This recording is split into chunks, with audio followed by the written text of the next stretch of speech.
is Murph and Marcus. Brian Murphy and Marcus the Waterboy Boucher. Streaming live at twitch.tv/The Sports Leader. Sponsored by Bigelow Tea. Grab a mug and tea proudly.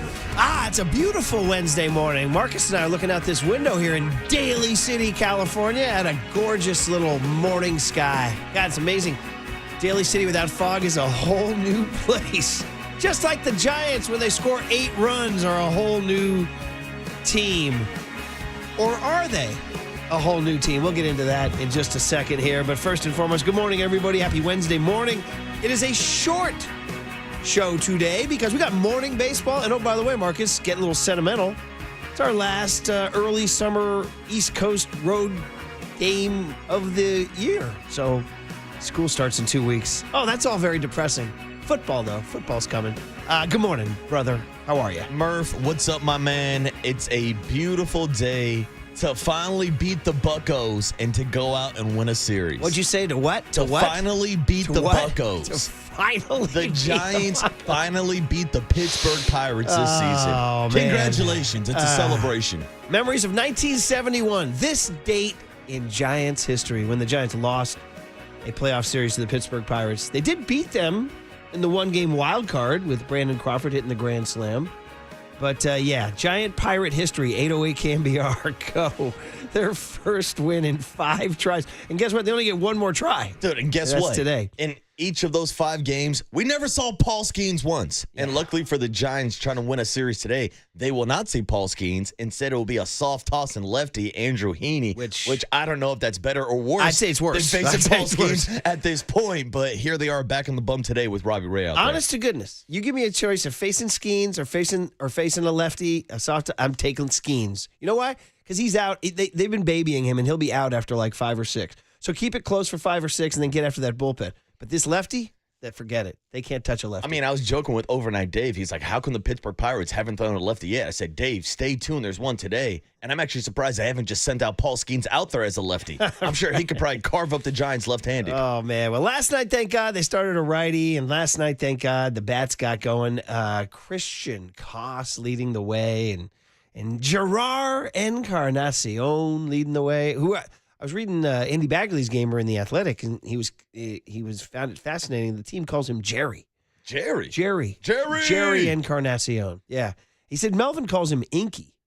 So I was thinking, is that for Inky? I guess. Yeah, I don't know where that one comes from. Pete Incaviglia, Gerard Encarnacion. Inky. Anyway. But here's the thing. I'm going to start it off with a little nod to the past here. A bit of your past on the radio, as they said in Spinal Tap, as young Tony knows, cups and cakes. Connor Grossman, he worked here as an intern. Then he went to Syracuse, graduated from Syracuse. He's doing something in his life. I forget what he's doing. He's doing something. Anyway, he does a podcast with Kerry Crowley. Did you know that? I did not know this. Sometimes when you're driving around at night, like I do, and I'm going to pick somebody up at something, pick up a youth at a youth sporting event, I listen, and you hear Kerry Crowley and Grossman's podcast. I was like, hey, that's Grossman. He was our intern. We used to have a soundbite. Grossman. Anyway, he was always an aspiring journalist, and he writes a thing called Giants Postcards. He's trying to appeal to the short attention span market, Marcus. There's definitely an audience for it. So it's out there. He writes little 200-word some emails and sends them out. He calls them Giants Postcards. Postcards, huh? Yeah. 200 words, and then you're done after 200. So they come with a nice photo or a scene or a setting, a background? No, it's postcards, the cliche used to always be, weather is great, wish you were here, that you really say. Mm-hmm. Unfortunately, those are the Padres and the Dodgers sending postcards. Yeah. First place is great. Wild card's great. Wish you were here. Yeah, wish you were here. No. Petco is popping. Wish you were here. Exactly. Here's what he found out. The Giants won last night. We'll call it in just a second. And they reached 500, 57 wins and 57 losses. And as Grossman writes, sound familiar, feel familiar, look familiar. It should. This is an incredible stat package here. 1 year ago today, the Giants were 57 and 57. So you can almost cue Groundhog Day, I got you, babe, here, buddy, Sonny and Cher. So you're like, wait a minute. Bob Melvin and Farhan Zaidi and Gabe were 57. Or pardon me, Bob Melvin and Farhan were 57 and 57 a year ago. And Bob Melvin and Buster are 57 and 57 a year later. Yep. Mm-hmm. Yep. Well, 3 years ago, thank you, young Tony, much appreciated. 3 years ago on this day, the Giants were 57-57. That's Gabe Kapler and Farhan Zaidi. In 2019, on August 6th, that's today, the Giants were 56-57. And on August 6th, 2018, the Giants were 57-57. This is insane. He says, if you really want to have some fun and do the pandemic year at the 70% mark of the season, which is where we're at. Oh, yeah, that sounds like fun. They were 21-21. So here's the crazy thing. That spans Bobby Evans, Farhan Zaidi, and Buster Posey. That spans Bruce Bochy, Gabe Kapler, and Bob Melvin. Who are we blaming?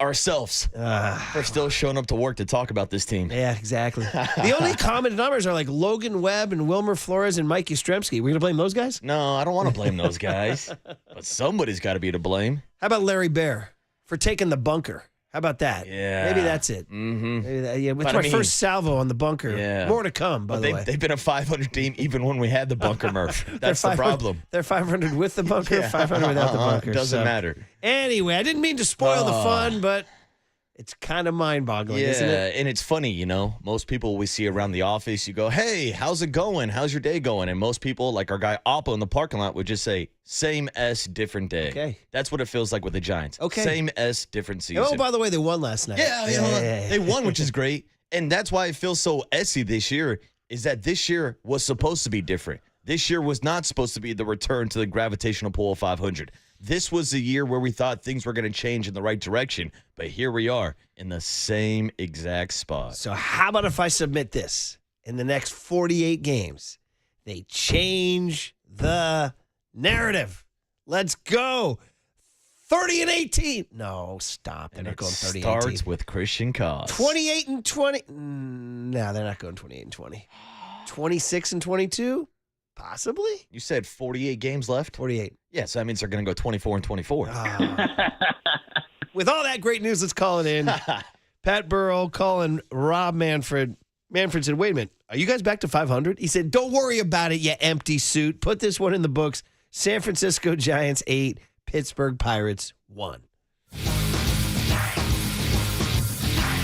Beautiful baseball. Beautiful baseball. It's a marvelous day in the BAY. I like America. Healthy flow. Winning's fun. Yeah. Buster was a winner, bro. We want to be a gritty, grindy bunch. Let's go, Wilbur! Yes, sir! Hey, you don't go. It's time to go. Flores legs it out! Rafael Devers is a dude. Patrick Bailey, but he does have the clutch gene. Patrick Bailey scores! Hey, there it is, the package. By the way, when you hear Buster in the middle of that say it's time to go, we cut it off before it said it's time to go to 500. Yeah. That's what he said. Go back to mediocrity. But let's celebrate these big flies in what is traditionally a pitcher's park. Christian Koss, a.k.a. Tat Duffy. Tat Duffy out there. Tat Duffy. The custom sweatbands and all. Number 3. Big fly! Boom! It's funny, when he was doing his post-game interview, Declan said, God, can't you see this kid at a travel ball tournament in Southern California? I said, totally. Absolutely, with the Pit Vipers on and everything. It's the Pit Vipers, dude. You've seen him on every 14U team you play, dude. Jerry Encarnacion, welcome to the season number 1. Big fly! Boom! And a guy who's putting together a decent little season, Willie Adames, number 18. Big fly! Boom! I mean, you know, Adames, after that really ice-cold, freaking deep freezer first 2 months, has been the guy you wanted him to be. Yeah, I mean, if the Giants can get the July version of Willie Adames for the next 5+ years, they'll be in a great situation. If they get the May Adames, not so much. Yeah, exactly. So, all right, well, listen, guys, early baseball, which means we got to be on the clock today. So we'll get into a little Encarnacion discussion. Where does he fit in to the Giants' future? And I thought Logan Webb's a milestone day yesterday definitely was worth discussing, especially if you're a this date in Giants history head. There's some really fun lists that he landed on.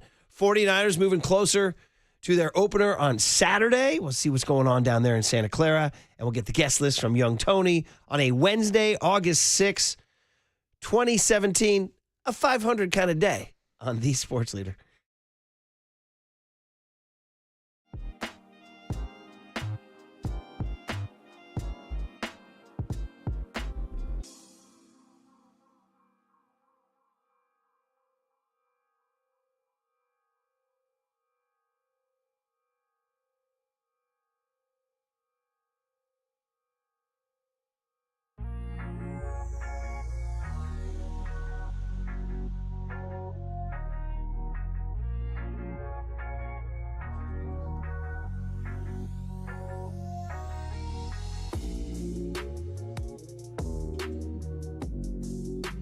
Hey, early in the morning talking about important stuff like life insurance. That's why I want to hook you up with Ethos Life. It's an online way to get life insurance. So I know how the deal is because I got to that point where having a family, you're like, geez, do I got to get life insurance? Yeah, you got to get life insurance. Well, Ethos Life is an online, easy way to get life insurance in as little as 10 minutes. They have rates you can afford. The example we'll throw you as a 40-year-old male. You get a $30 a month rate. That's $1 a day. For a $500,000 term life policy. It's all through Ethos. You answer a few health questions online. You can get up to $3 million in coverage and no medical exam. Listen, you got to ask the serious questions. What if something happens? Who pays the mortgage? Who pays the kids' education? Who pays the bills? And then you go to Ethos Life, the better way to get life insurance. So if you're a free quote, visit ethos.com/leader. That's ethos.com/leader. Not available in all states. Rates vary. Now, from the O'Donnell Financial Group Sports Desk. Learn more at odfigroup.com. O'Donnell Financial Group, because planning is a process, not a product. Good morning, everybody. We are still giving away 2 tickets to go see actor and stand-up comedian Lewis Black at the Masonic on Saturday, August 16th. Today, since we got early Giants pregame, we're going to ask you to stay tuned through the 8 a.m. hour for your chance to win. When you hear the cue to call, the number to dial is 415-896-KNBR. And if you're caller number 10, that means you win. It's all brought to you by Live Nation. And you can find official rules on thesportsleader.com.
And now it's time for the Protect Your Assets Business and Technology Report with me, David Hollander.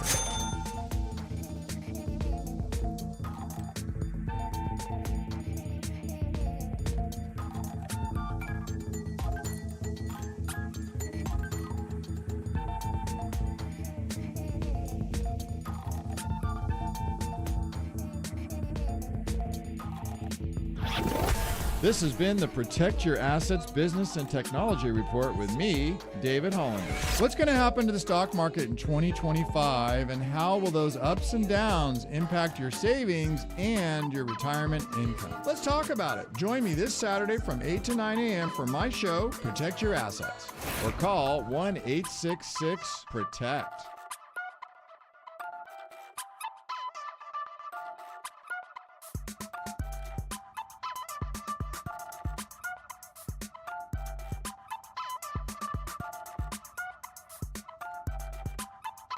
Now back to Murph and Marcus on The Sports Leader. Streaming live on thesportsleader.com and KNBR. The Sports Leader app. Murph and Marcus is sponsored by Bigelow Tea. Grab a mug and tea proudly. And Pham swings and misses. And there's the first strikeout tonight for Logan Webb. Swung on and missed. Webb with his second strikeout. Here is strike three called. Back-to-back strikeouts to begin the bottom of the second for Logan. 2-2 pitch is swung on and missed. Yolo takes strike three. Fourth strikeout in a row for Logan Webb. Davis swings and misses. Struck him out with a high fastball. That's twice now that Davis has gone down swinging. Strike three called. Strikeout number 9 for Logan Webb. 0-2, and Gonzalez goes around. And there is Logan Webb's 10th strikeout. There it is, Joe Rizzo on the call in Pittsburgh, and you'll hear him again this morning at 9:35 a.m., 8:35 pregame as we do a little Murph and Marcus early pregame. Always kind of a fun little different. Feels like a holiday when we get a weekday East Coast game. It's our last one of the season. As the kids go back to school, they stop doing those early games, but let's not focus on that. Let's focus on Logan Webb striking out 10. Now here's Marcus, we got a lot of fun stats to get to before we say good morning to young Tone. So that was 10 strikeouts with no walks. 10. No walks. No Marcus, free 90s. no free 90s. Preach, brother. That's the bumper preach. sticker. If you're on 19th Avenue and you see a car with a bumper sticker that says no free 90s and a Raider logo of that little Calvin guy urinating on a Kansas City Chiefs logo, then you know you're following Marcus. Yeah, Boucher. you know you are within range of the water boy, but also stay back so you don't get hit with a fistful of pennies. Or you get somebody yells at you like Kershaw. Dude. Yeah, exactly. You never know. If you're walking with Clayton Kershaw, you could catch a ricochet shot just walking down the street. Hey, Kershaw! The Dodgers! Man, oh man, look at that. Blank the Pirates. So Logan Webb, 10 strikeouts, no walks. That's the 4th time he's done that this year. Wow. It's pretty darn good.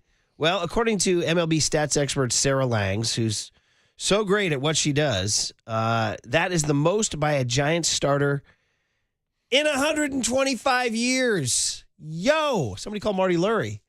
I remember the last time. 125 years. He also passed 1,000 career innings, which put him on a really fun list of Giants, San Francisco Giants, who've passed 1,000 innings. Obviously, Juan Marichal and Gaylord Perry. You know who passed 2,000 innings as a Giant? The only other one to pass 2,000 innings as a San Francisco Giant besides Juan Marichal and Gaylord Perry? Matt Cain. Matt Cain. Matty Cain. Matt Cain. We just don't talk Matt Cain. Although, I don't know how much you watched the broadcast yesterday, or maybe through alternate channels you were catching a different broadcast. Well, I was actually at the bar yesterday. Oh, nice. So I was watching the MC Sports Bay Area broadcast. Did not get to hear the actual audio, but I did see them showing some clips of Matt Cain swinging the golf clubs out of Oracle Park. The score got so lopsided that Dave Fleming and Hunter Pence wound up, sort of riffing about the U.S. Amateur, which is coming to Olympic Club next week. I hope to get out there. My kid Niall Shields Donegan will be playing in it. We're all rooting for him. He's a Mill Valley Golf Club kid. Anyway, they showed Matt Cain. They said the last time, something important happened with the Giants, the U.S. Open was in town in 2012, and Dustin Johnson came out to the park and had Matt Cain take a swing, and Matt Cain threw a freaking perfect game. that night. So I don't know. Am I saying Robbie Ray's going to throw a perfect game? Maybe. You're saying instead of PFPs, they should be taking some swings from the mat. Apparently, Sabian was like a little uneasy with it and said you get one swing. And so, Matt Cain can play. When we did that Giants 49ers thing down at Pebble Beach, Matt Cain was always one of, if not by the longest hitter in the bunch. Well, we know that baseball players can swing it, but even pitchers, starting pitchers more specifically, who throw every 5 days, when they're on the road, they're out playing golf all the time. Very much so. Okay, so while Logan Webb's music continues to play, so 1,000 innings, Marichal, Perry, Kane, others you expect to see on there, Madison Bumgarner, Tim Lincecum, Kirk Reeder, etc. But then you get some really fun names. Barry Zito threw over 1,000 innings as a Giant? I would have not guessed that. I would agree with you. And he threw over like 1,100, so Webb's got a little work to do. Vida Blue, rest in peace. He threw over 1,100 innings as a Giant. But the guys who threw just over 1,000 that Webb can kind of chase down. Jason Schmidt, nice. Great name. Ed freaking Halicki. This date in Giants history, God bless Ed Halicki. And then, who's right in front of Webb, only 6 innings ahead of him?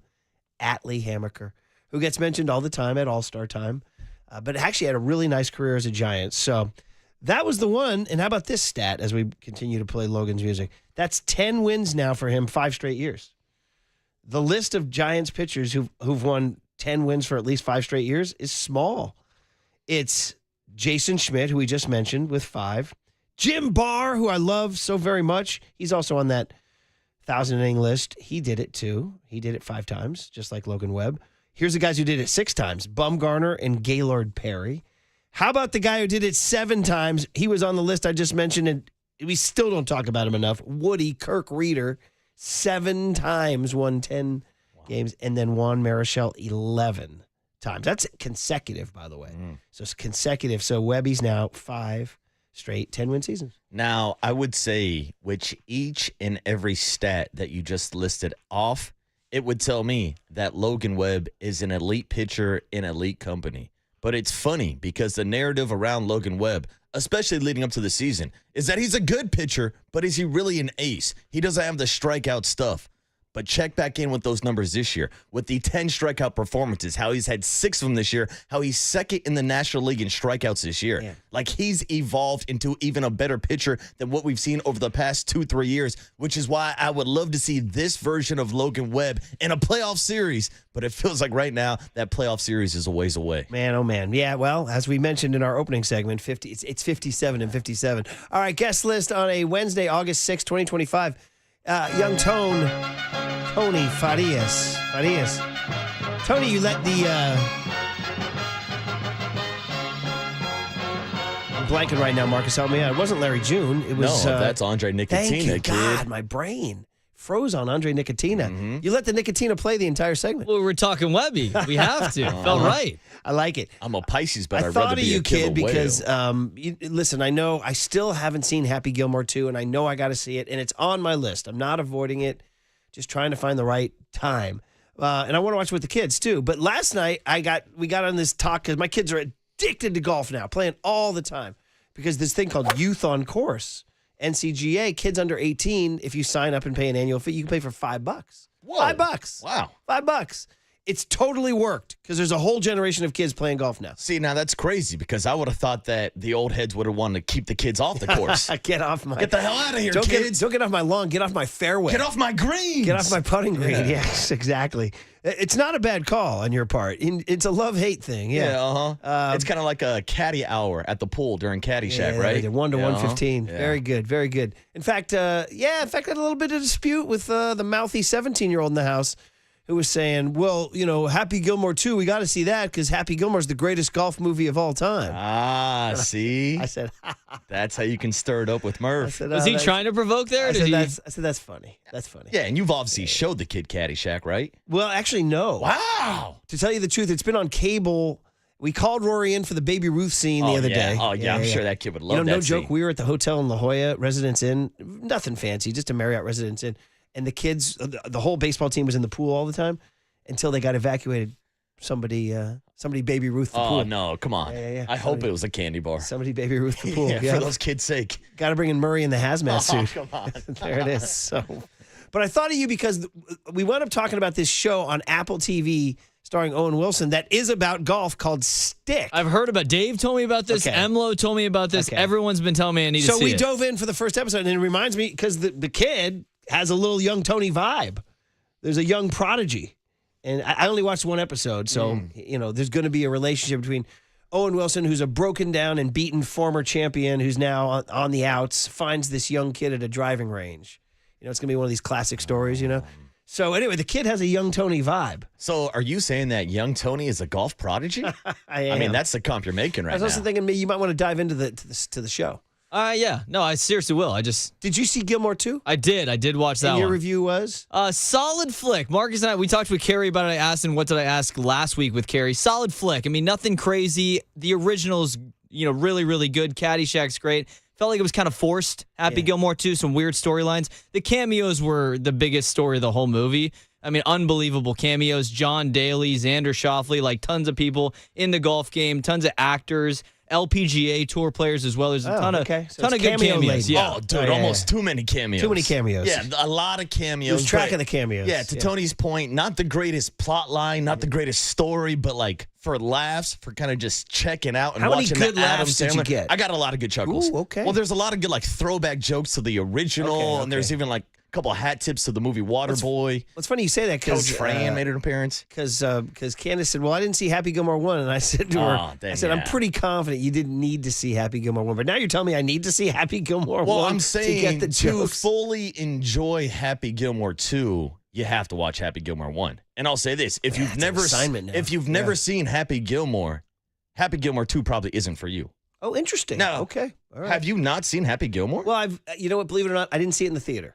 So I've been a cable viewer of Happy Gilmore. Okay. So but I can't swear to you that I've seen it from start to finish. I've just watched large chunks of it. Now, is that you protesting Happy Gilmore as a golf guy? No, not at all. Not at all. Just one of those things. Like, how many movies you see in the theater anymore? You know what I mean? Yeah, I get that. It's a big deal if you see a movie in the theater. But I've always wondered about that with your history being on the golf beat. Yeah. How Happy Gilmore was viewed at the time, because it was kind of like, oh, he's the bad boy of golf, kind of trying to change the ways of golf. I think most people loved it based on the fact that all those guys did the cameos. Yeah. All those guys. So it was 1996. You know why? 96. Yeah. I was deep in the Niners at that point in time. But it feels like now within the golfing community, it's more accepted, and we're seeing like a younger generation of golfers like young Tony that like to go out, have a couple beers, maybe loosen up a little bit more than the old-time golf guys. So I'm wondering, in the 90s, was there like a culture clash I don't with think Happy so. Gilmore I versus think the PGA? Sandler had established himself as that guy and everything. And so, no, I think there was a lot of people enjoyed it. To my memory, but now you're talking 30 years ago. And again, I had not gotten on the golf beat yet. I was doing the Niners. I lost a lot of things when I was on that Niner beat. If you go back and look at things that happened in the 90s, I'm like, I was on the Niner beat. I was doing Niners. That's all I was doing. So ask me about football. That said, I didn't even see Draft Day starring Kevin Costner. I was going to say, I'd ask you about Waterboy, but I know you're not that deep in that, too. I saw that in the theater. In theaters? Yes, I did. Yeah, I saw it's that classic. in the theater. So, all right, Young Tone, what you got, buddy? Real quick, for Happy Gilmore 2, someone told me Carl Weathers, when he passed away, the whole script was written. Yeah. So Carl Weathers, Marcus told me about this. Yeah, so they had a entire plot planned out for the Chubb storyline, but of course he passed away, so last minute they had to scrap the entire script and come up with a new storyline. It's like the Live Golf versus Happy Gilmore type thing. All right, okay. Yeah. Yeah, man, we miss Carl Weathers to this day. know. All right, what you got, buddy? All right, coming up early, what did Young Tony ask today? Maybe stay tuned for a Happy Gilmore 2 question. Maybe not. I can't answer it. Yeah. Well, neither Kerry could Crowley seen He it? didn't see it, He no. didn't see it either. Did he have a take on Happy Gilmore 1? Yeah, kind of. Yeah, Did his best. he's actually mad at the lack of creativity from Hollywood. He pulled Well, like Murph. that's true, too. Yeah. Yeah, that is true, too. Just everything's remakes. It is getting ridiculous. Yeah. It is. But I was like, at least it's not another Marvel movie. Maybe or that's another why I'm Fast and watching Furious. Stick ahead of that, just because it's something newish. New programming. Mike Krukow at 7:30. He has some old programming, but some great programming. The big hit is going to be at 7:50. Cooler content is going to be at 8:15 today because we have Giants pregame. Robbie Ray on the hill at 8:35. Pregame starts at 8:35. First pitch 9:35. Okay, buddy, we're getting going, man. All right, on the other side, Robert Saleh spoke about his valuable rookies. We'll get into that next on the Sports Leader.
Now back to Murph and Marcus on the Sports Leader. Streaming live on thesportsleader.com and KNBR. The Sports Leader app. Murph and Marcus is sponsored by Bigelow Tea. Grab a mug and tea proudly. We knew what we were getting into. But that's the exciting part, you know, like to go do it again. You know, we're going to do it again. All right, he's going to do it again. That's Robert Saleh. You know that voice very well. Young Tony, what's he referring to? He's referring to running it back and doing the whole thing again, getting back to the bowl, you know, reviving the defense. And I just popped on J-Boog, let's do it again. Just do it again. Yeah. Let's do it again. And I hope he doesn't mean lose to the Chiefs again. No. So, all right. But hopefully, we've done that a couple times. Hopefully it does mean run it again in the third quarter. Run it again! Run it again! And these Run It Again riffs are sponsored by Redwood Credit Union. Whether you're dreaming of a new home, planning your children's future, or growing your business, Redwood Credit Union is a financial partner that feels like home. Learn more at redwoodcu.org. Federally insured by the NCUA. Well said, buddy. How about Kyle Shanahan starting his afternoon show today? Ooh. Kyle Shanahan on the Sports Leader at 3:50 p.m. today with the Dirty Work Boys. All right, well, that's exciting. That's it. That's sort of a flag planting moment there that it all starts to turn around. All right, Robert Saleh spoke. Well, actually, more importantly, the Niners released their depth chart for the very first time. The unofficial depth chart. Unofficial. Unofficial. I guess not official until Kickoff in Seattle. Unofficially official. On September 7, which is a month and a day away. And Marcus and I were just talking about this off air about what jumped out to us. Well, on offense, virtually nothing jumped out at us. Ben Barch is your left guard, number 78. Chris Forster had said as much. Everything else, breaking news, Brock Purdy's QB1. Wow, shocker. Yes. Ricky Pearsall, Juwan Jennings is listed as wide receiver 1 with Ricky Pearsall. DeMarcus Robinson, obviously, Jordan Watkins, Jacob Howing, Russell Gage Jr. is listed on that depth chart, Tariq Owens, all those wide receivers too. But yeah, Trent, Barch, Brendel, Pooney, McKivitz, Kittle. We know the whole deal. Check. Christian McCaffrey. Ah, that's a big one. Steph Curry. All right, so there you go. Now we get to the defense. Now we get to some interesting stuff here. Number 1, Michael Williams, slated as a starter. Here you go. Number 1 first-round draft pick. Yep. Hasn't been a ton of buzz around him because it's just kind of assumed. Hey, put on your 98 jersey and get out there. Yeah, he's just expected to be that week 1 starter, whether it's on early downs, on the edge, or maybe even on second, third down, maybe sliding inside now with some of these injuries we're seeing at defensive tackle. Right, and if he slides inside, maybe number 47, Bryce Huff, trots onto the field. Expecting to see 47 out there on third down. But yeah, we look at the tackles, and listed as the starting tackles are Kevin Givens and Jordan Elliott. Now here's the problem. Kevin Givens is hurt. Not so fast, my friend. And he'll be hurt into the regular season, which opens the door for the next level of D tackles. And listed are number 93, Kalia Davis. Okay, he's a guy. And then number 95, Alfred Collins. And here he is out of Texas. And now they're saying things about Collins like maybe he's getting a little bit better. And I mean, Saleh tried to be nicer about him yesterday and said, no, he's getting better. He's getting to see him. Now, he missed the spring. He was injured. And then listed down there is number 99, C.J. West, who's getting a lot of buzz. Yeah, C.J. has been getting way more hype than Alfred Collins has so far. And then 58, Evan Anderson. So those are your tackles. I don't know how you feel about that. That's why they drafted 2 guys early. Obviously, Bosa. So there's your D-line. Then we get to the linebackers. Here's where it got interesting. Fred Warner, 54, yes. Now, the other linebacker, the weak side linebacker, the will, as they call it, the Dre Greenlaw spot, is now a battle between D. Winters, number 53, and the rookie, Nick Barton, number 45. I think Winters has the lead. He's listed as the starter, but we're hoping Martin makes a move. Yep. And then Marcus and I were like, wait a minute, who's this strong side, guys? The Sam. Number 57, Luke Gifford is listed as a starting linebacker.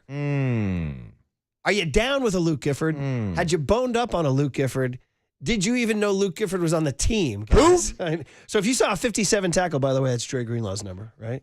If you see 57 make a tackle, you're like, wait, who's that and who's Luke Gifford? Luke Gifford. You had to remind me that he was a special teams signing. Special team guru, Murph. Yeah. Now, he's a guy who I believe last year was in Tennessee, a guy that I believe has some track record with Robert Saleh. I think he might have been out in New York the year before, but he's kind of described as just a special teams guy that's going to make an impact on every level of special teams. He's not a guy I expected to see with the starting linebackers on the first unofficial depth chart. Yeah, actually, he was just a Titan and a Cowboy. Okay, there it is. Excuse me. I didn't know that either. So, he signed as an undrafted free agent in 2019. And so, listen, how often are they going to put 3 linebackers on the field? Not often, because you're frequently running a nickel package, right? Yeah. So, just keep you. And then when it comes to the nickel package, they're listing Trey Brown as the starting nickel cornerback, number 22, Trey Brown. But Upton Stout, number 20, is listed as the backup, and that's the guy everybody thinks could be the dude. Yeah, Upton Stout has been balling out so far throughout all of training camp. Each and every day you're seeing new highlights or new reports about him being the only guy that has a chance to even cover Ricky Pearsall out there. So a lot of positive news right now on Upton Stout. Except for Saleh wanted to slow the roll a little bit because they haven't even had a joint practice with the Broncos. That's tomorrow. And they haven't even had their first preseason game, which is Saturday. So here's maybe Saleh maybe slowing the roll just a touch here. To piggyback off Kyle, you could probably say is the inside track in a very long race. And, we still have 3 preseason games. He's still got to show that he can do what he's been doing against different competition. He's still got to show he can tackle. So there's still a lot of things that he has to show, same with all these rookies. So you can say he's got the inside track, but like I said, we're in a marathon and we haven't completed the first leg yet. Yeah, so he's like, okay, good, great, you look good in against your own teammates in Santa Clara in early August. Yeah, let's see how it goes. And I'm fine with this strategy because we're seeing Michael Williams be rewarded with that position right now as a starter on the first unofficial depth chart. But as your rookies, you don't want to hand them the apple. You kind of got to dangle the carrot a little bit and keep them motivated. You can't just give away a starting job right away. Now, I do think that Upton Stout, by the time that week 1 rolls around, most likely will be the starting nickel cornerback. But I like the competition that we're seeing right now. Right. And we're talking about so many rookies here. Saleh talks about, can you hit on them all? I mean, generally, no. So here's Saleh cut eye, Tony, about if you hit 50%, and they drafted, 6, right? So, but we want to hit on all 6. What did Saleh say? It is. You know, like I joke with Kyle that, shoot, if you hit 50% of your draft picks in a year, that's a hell of a draft class, you know. And I think that's why we're all excited to go for Denver to come in. You know, sometimes you get into a routine where you're recognizing the same bodies, the same players, the same stems, the same formations. And so the encouraging thing is that they can learn when they see the same thing over and over again. The challenge now is going to be a completely new opponent with no preparation, because we're not preparing for Denver. We're lining up, just throw it on the field and see how they play. So we're really excited to see how it goes, and fully expecting some lumps along the way. But one thing is for certain, I do think that their competitive drive is going to be there. I mean, this is it. This draft was everything. We talked about it all off season. And these guys, you know, they got to nail them. Michael Williams, Alfred Collins, C.J. West, Upton Stout, Nick Martin, Marquise Siegel, who you don't hear much about. He's not listed as a safety. That was the other thing I was going to say on the depth chart.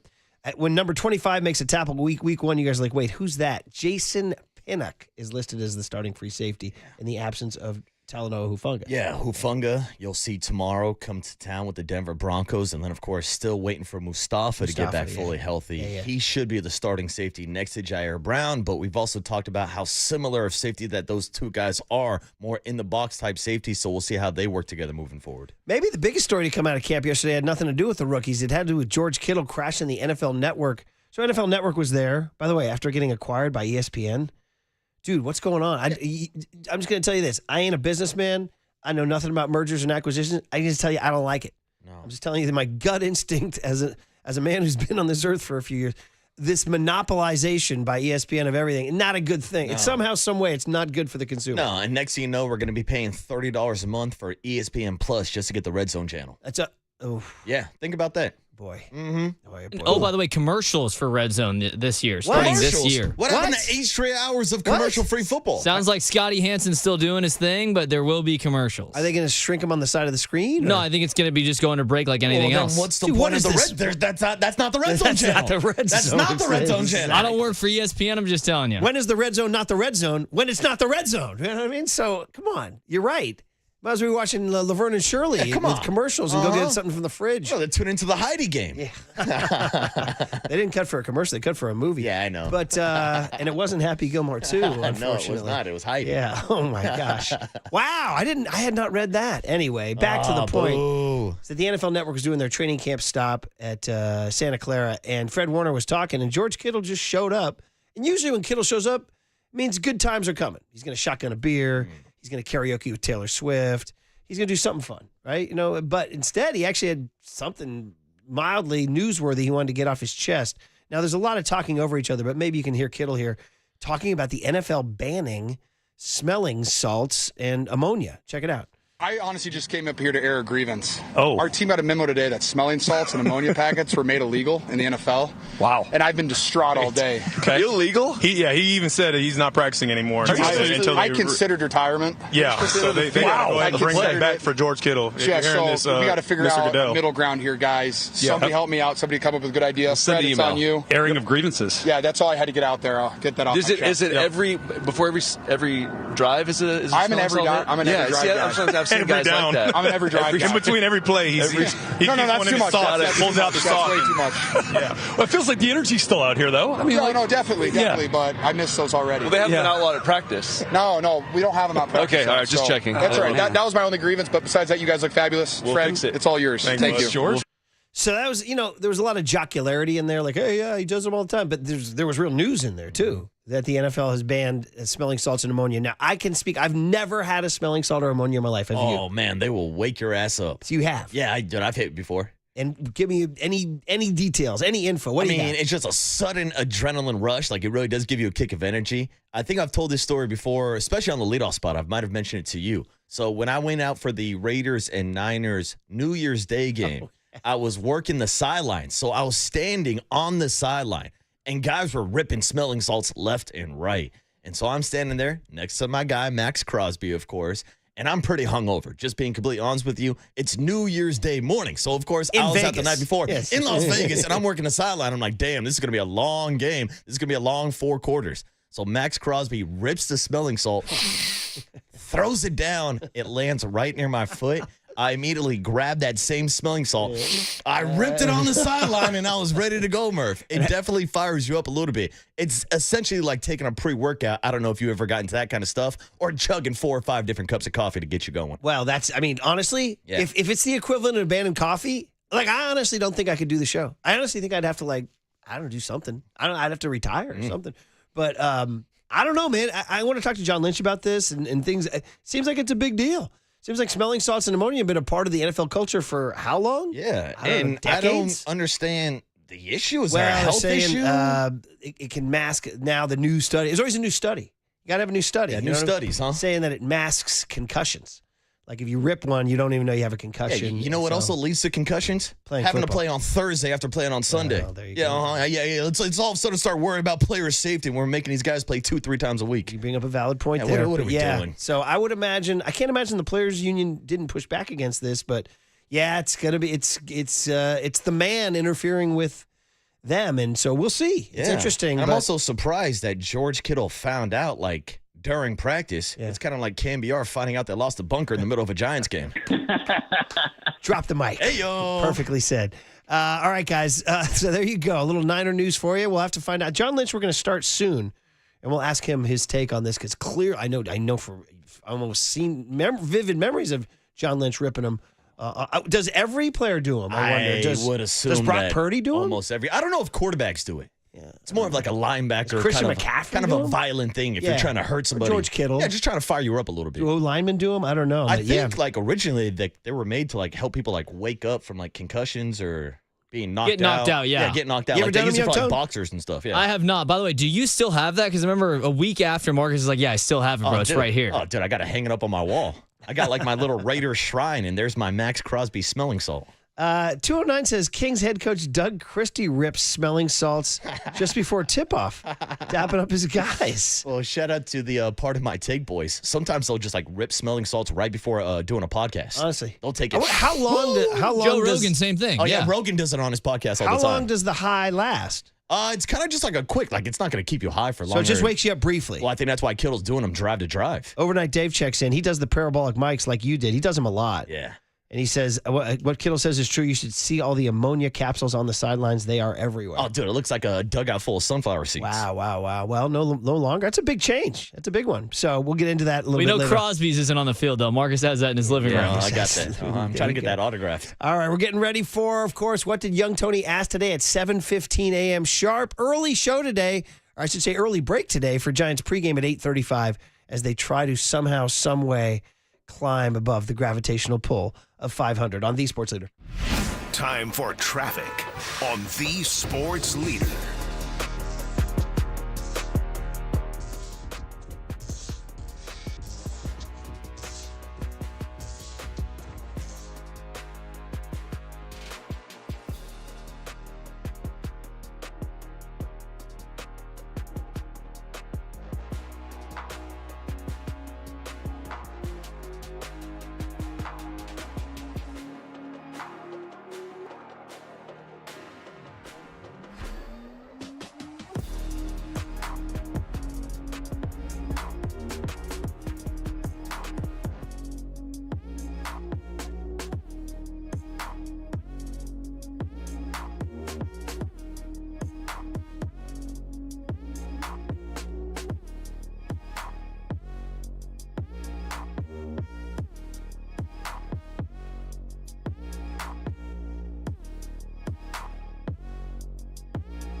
Time for KNBR's Opening Bell Report. Sponsored by Protect Your Assets with David Hollander. Concerned inflation will ruin your dream retirement? Learn more. Listen to David's show every Saturday morning or call 1-866-PROTECT.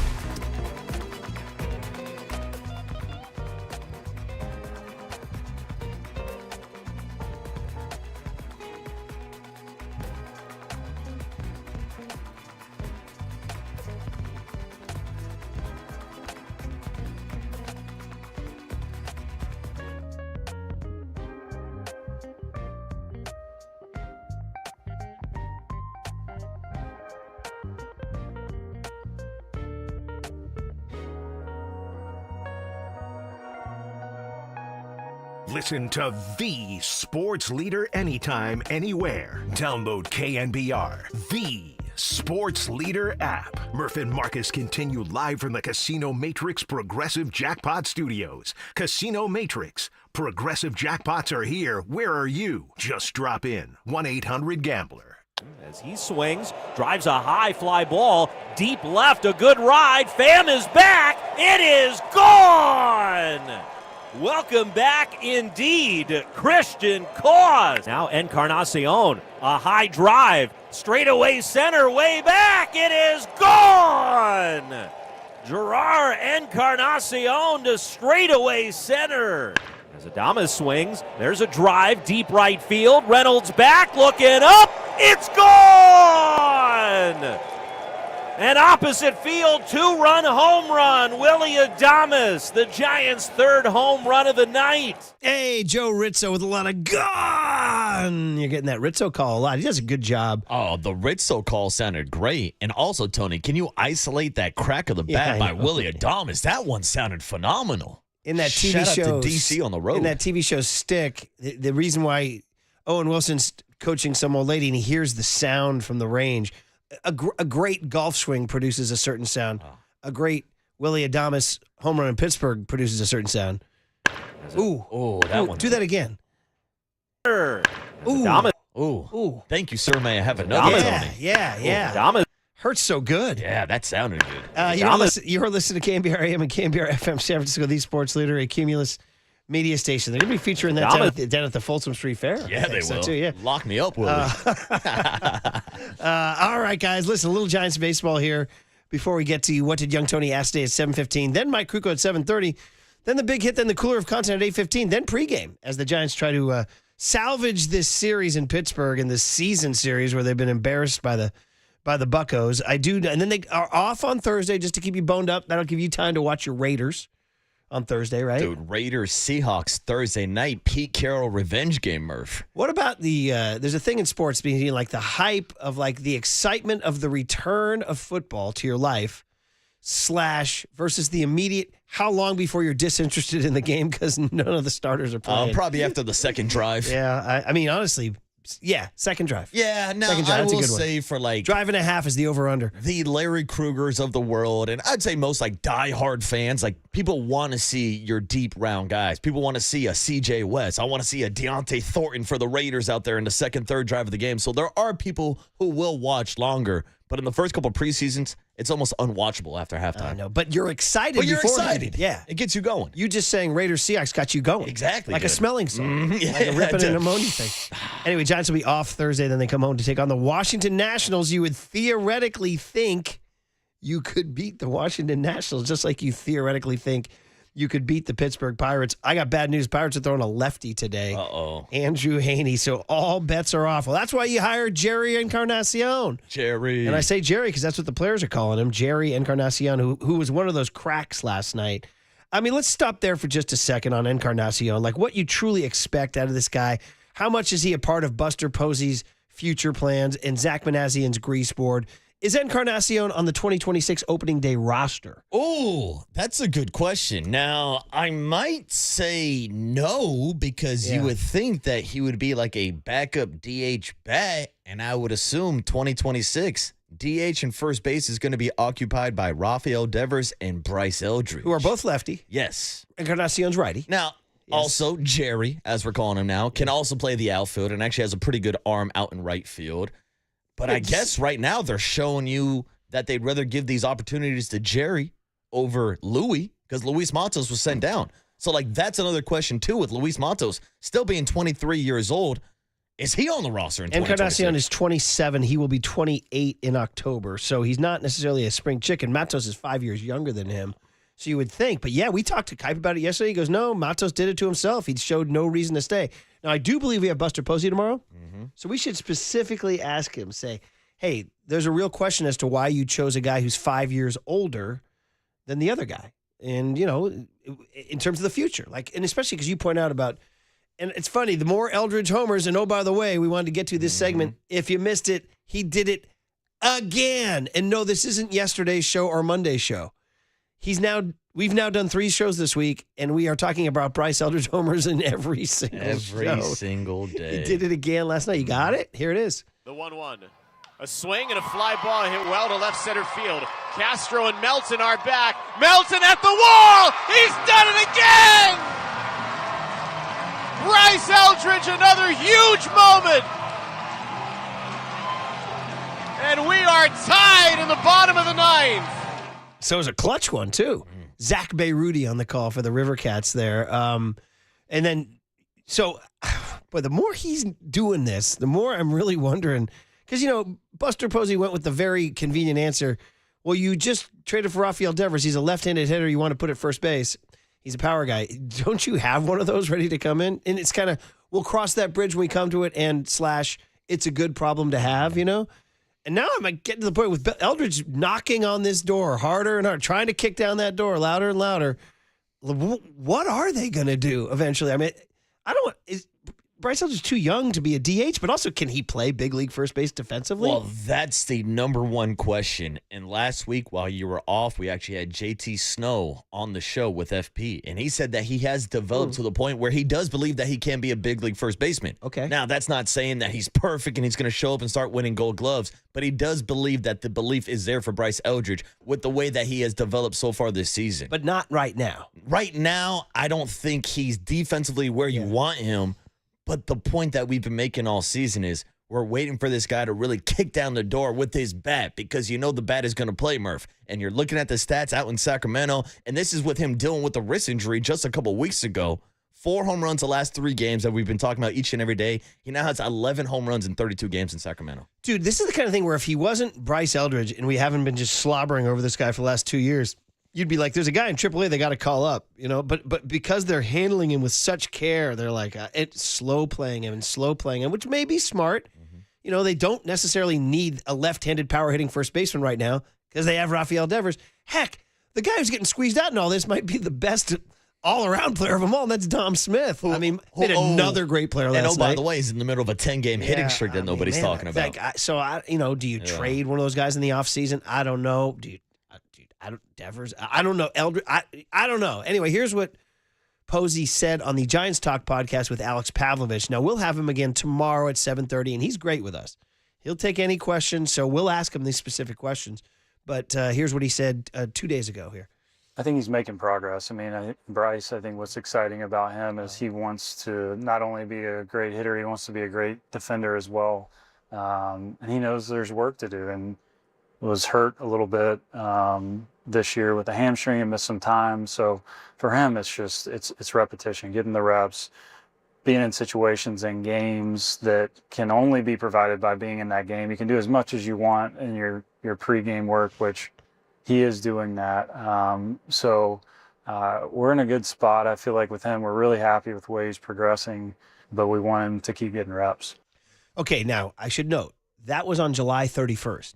I had it for a couple days ago. So, dude, a lot has happened in the last week. Yes, it has. So we'll get Buster a fresher sound tomorrow on Eldridge kicking down this door. Dude, what if Bryce Eldridge could play right field? Yeah, see. Oh, my God. That would solve a lot of problems. Could you imagine? But I don't have to imagine because I did see him try to play right field with the San Jose Giants. The monkey in the football? And it was not pretty, even track and fly balls and trying to react to balls being hit off the wall. It wasn't pretty, and that's why they made the move to bring him into first base, which is funnier, bet that it might be easier to play first base than it is to play outfield. It's incredibly hard. Because everybody just assumes, oh, yeah, just stick him in the outfield. He can catch a fly ball. But, like, I don't know. Especially right field at Oracle. Yeah, exactly. So, like, pinball's going right past that's him. a little bit of wishful thinking. Gosh. But the key here is the bat, because the Giants don't have a bat like this in the farm system. Elder? And I have no problem that him and Rafael Devers are both left-handed. Because look at the lineup right now. There's a lot of right-handed bats. Elliot Ramos, Willie Adames, Matt Chapman. These are all guys hitting from the right side. I think they need a left-handed bat. Well, they so got I got no problem. Jung-Hoo Lee. But how about now? I'm playing Fantasyland again now.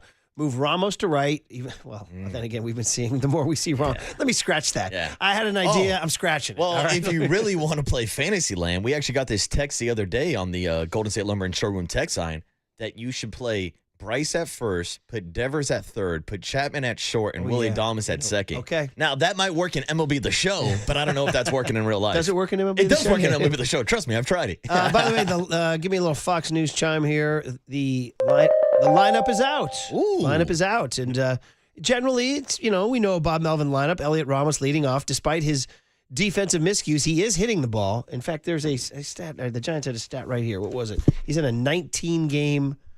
Where is it right here, buddy? 19-game on-base streak. All right, Elliot. The longest of his career and the longest by a Giant this year. Dude, and I can't tell you how happy I was to see Elliot Ramos taking advantage of somebody not fielding a ball cleanly out in left field last night.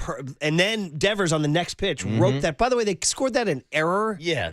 And then, dude, Flem lost his mind. They ended up switching it later on in the game. And turned into a hit and the RBI. big joke was Flem's like, because Flem was like, I'm going to go off. Flem's like, he said it like me. He was like, I'm about to go off, man. If they don't change that, he goes, we're going to have a big problem. And Hunter Pence is like, we got to calm you down, Dave. He's like, no, I'm going to go on a rant. I'm like, hey, sounds like me. And then they, like about a minute later, they go, we have good news. Yeah. And Hunter's like, you can calm down now, Dave. They change it to a hit. Now, watching that play last night, I found myself in between a rock and a hard place because, by my rules, by my judging, that's an error. I don't think so. But the way with my definition, right, well, you have as a broad, pitcher, I'm very broad. If you touch it, it's like a drop is a drop. If you get your hands on the ball, it's a drop. If you touch the ball, it's an error. But I found myself in the middle of a rock and a hard place because I also had money on Rafael Devers to have more than 1.5 hits, runs, and RBIs. So I'm like, I might have to go against my own ethics here and call that one a base hit. You go with Give me the RBI and let's cash in on Rafi. You go where the bread's buttered. Yeah. Right? There you go. Follow Set the aside money. your ethics. Speaking of him, Rafael Devers is batting second at DH today. Okay. Getting him off his feet today. Your boy Willie Adames, who's hot in the 3-hole at short. Your boy Matt Chapman in the 4-hole at third. Casey Schmidt in the 5-hole today. Isn't that unusual for him? And where's Casey playing today? First base. Holding down the one-bagger. Huh? First base. That's an interesting one. And Jerry Encarnacion earns another ticket. All right. Hitting 6th. Going against that lefty today. Yeah, against the lefty. And then Jung-Hoo Lee going lefty-lefty in the 7-hole in center. Costa's boss, he's back. Tat Duffy. Somebody wrote in and said they see him as the non-Latin Willie Adames. How about that for a call? He's got some flair. It was a text here. Was it? Where's the texter? He said, I don't know if 650. Cost is the non-Latino version of Adames.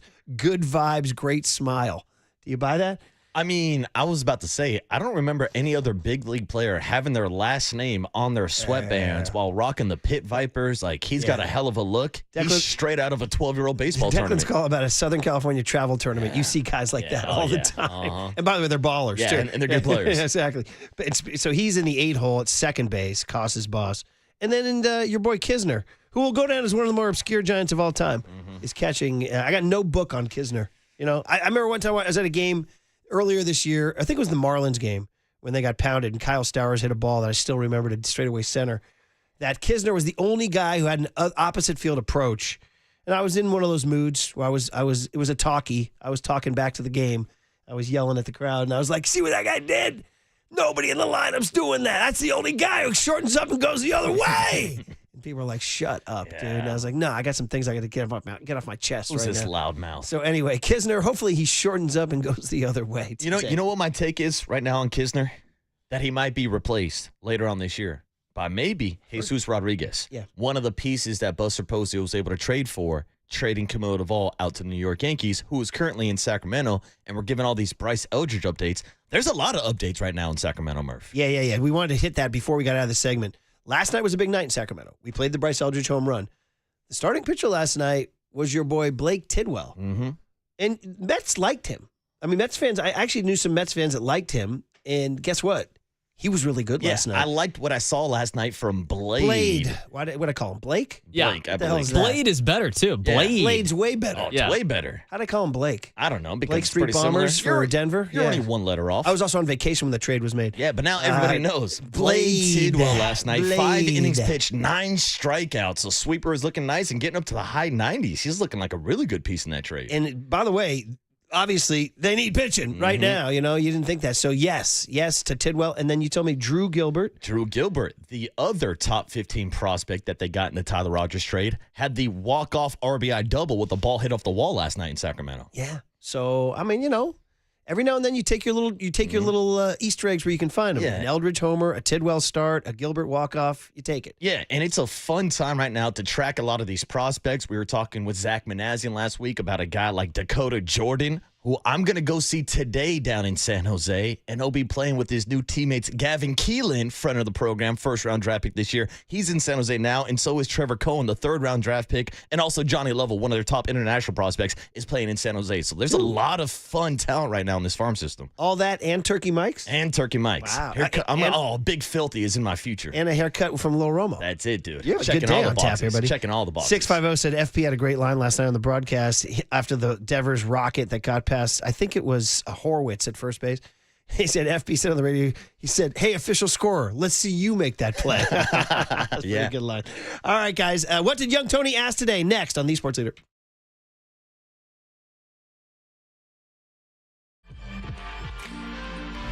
Time for traffic on The Sports Leader.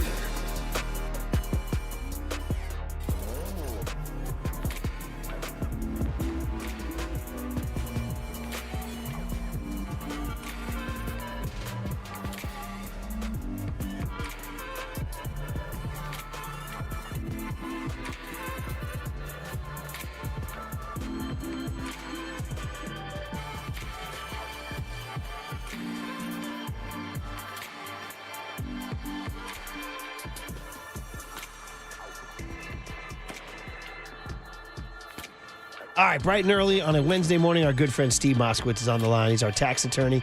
Steve, you want to tell the good people what to do if they didn't get their ERC check? Good morning. Good morning. You call it. There's 3 different ways to hurry up the government, and you really want to hurry them up. There are people waiting for years, literally years. When I see the interest alone they get is a huge amount of money. We're talking about a lot of money in a lot of cases. Let's hurry them up. Let's get your money. Or if you got a letter saying you don't qualify, no ERC for you, we want to appeal that. The IRS has been accused of using AI, not even knowing that you qualified or not. They're doing batch denials. Just like the name says, they deny a batch of them. Or if you're being audited, the bottom line is anything to do with ERC. That's the big 3. 1, you didn't get your money. 2, you were told you don't qualify. Or 3, you're being audited. Let us help you. We have a comprehensive, free consultation. We'll explain everything to you, and then if you want us to, we'll go ahead and do everything for you. The only thing you have to say is, hey, Steve, I want my ERC money. That's what you do. You call him, you tell him that. That's tax attorney Steve Moskowitz. He's my tax attorney. He should be your tax attorney. Give him a call at 888-TAX-DEAL, 888-TAX-DEAL, or go online to moskowitzllp.com.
And now it's time for the Protect Your Assets Business and Technology Report with me, David Hollander.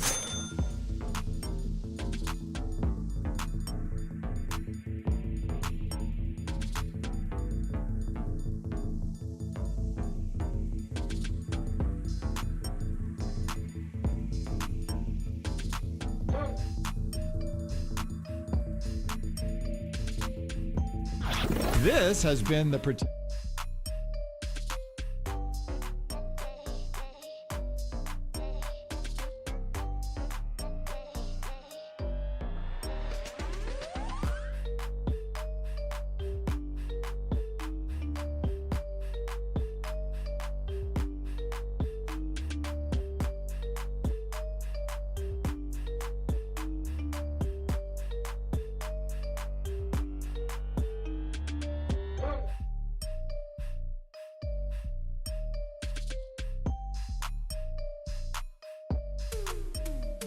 Now, it's time for producer Tony Farias to ask Murph and Marcus 3 questions of the day. I saw Murph and young Tony right before the kickoff, and that was awesome. But I'll track him down tomorrow, and I will see if he has some dirt on young Tony.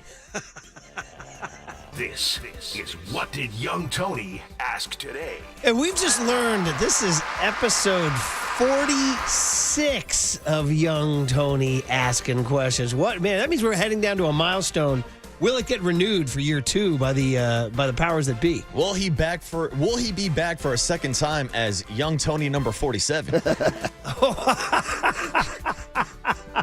That got me. Hey, we're sponsored by Marin Health with top physicians. Tony's going to be walking on the roof up here at Daly City with top physicians, surgeons, and clinicians right here in the North Bay. Marin Health puts you closer to your best health. World-class care, closer than you think. Oh, that's funny. Murph and Marcus Show is sponsored by Bigelow Tea. Grab a mug and tea proudly. With that intro, no more need be said. Young Tony, the mic is yours. All right, good morning, everybody. I got a few questions. I got 4, maybe a 5th bonus, depending on how much time we have. After I read the question, you're each going to have 60 seconds to respond. Oh, and I can get essentially any job done in 67, so I got you covered, Tony. Shout out the commercial break, actually, Marcus. Hey, now. If your time runs out, you're going to hear this bell. That is your cue to stop talking. Do you really ring the bell on us, though? 100%, yeah. Okay. Are you keeping the time? 100%. I got a clock right here. I got a stopwatch. All right, let's do it. Are we ready to go? Clock. And for the people who are new to the game, you're going to ask the burning questions of the day? Is that Absolutely. it? Burning questions of the day, the most topical things going on, now, everything you need to hear. Somebody might have missed the first 45. Yeah, that's fair. They're storming the steps, wanting to know where they can get started. How did we get into this situation? How did this all happen? All right, go. Logan Webb did it again yesterday. 6 innings, 10 Ks, no walks, and the Giants won. He passed 1,000 innings in his career. He also has 16 quality starts this season, which is tied for the most in baseball. There's a couple other stats. I'll let you guys use them. Is Logan Webb the most underrated Bay Area athlete of all time? Oh, my God, of all time? Holy moly. Well, my immediate instinct is to say no, because he is pretty darn rated. I think there's a lot of love for Logan Webb. I think there's a lot of appreciation. So right away, the first name that comes to mind, top of my head, John Taylor, was the second wide receiver to Jerry Rice at that time and just completely was engulfed by the Jerry Rice shadow. Now, I say underrated. John Taylor got put in the Bay Area Sports Hall of Fame, so he's not that underrated. I go to the Golden State Warriors, and I go to like some of the days in the let's see, if the championship dynasty, was there anybody underrated? Like Sean Livingston, maybe Webby, not so much there. I'm trying to think of a Giant who from the 10, 12, and 14 years who might have been underrated. How about the core four? How about Santiago Casilla as an underrated Giant? So while Webby is underrated, I'm going to say on the John Taylor, Santiago Casilla scale, Casilla might be a bad one. He wasn't that good. He was good, but he wasn't that. I ran out of time. Oh, no. There's the buzzer, Murph. Now, you're right. It's interesting to break down this question of the levels of being underrated, because obviously Logan Webb is not underrated on this current Giants team. But when you're looking at the big picture elite pitchers across Major League Baseball, I will say that he's a bit underrated, and he gives me vibes of Matt Cain. Now, same thing. Now, Matt Cain to Giants fans is not underrated.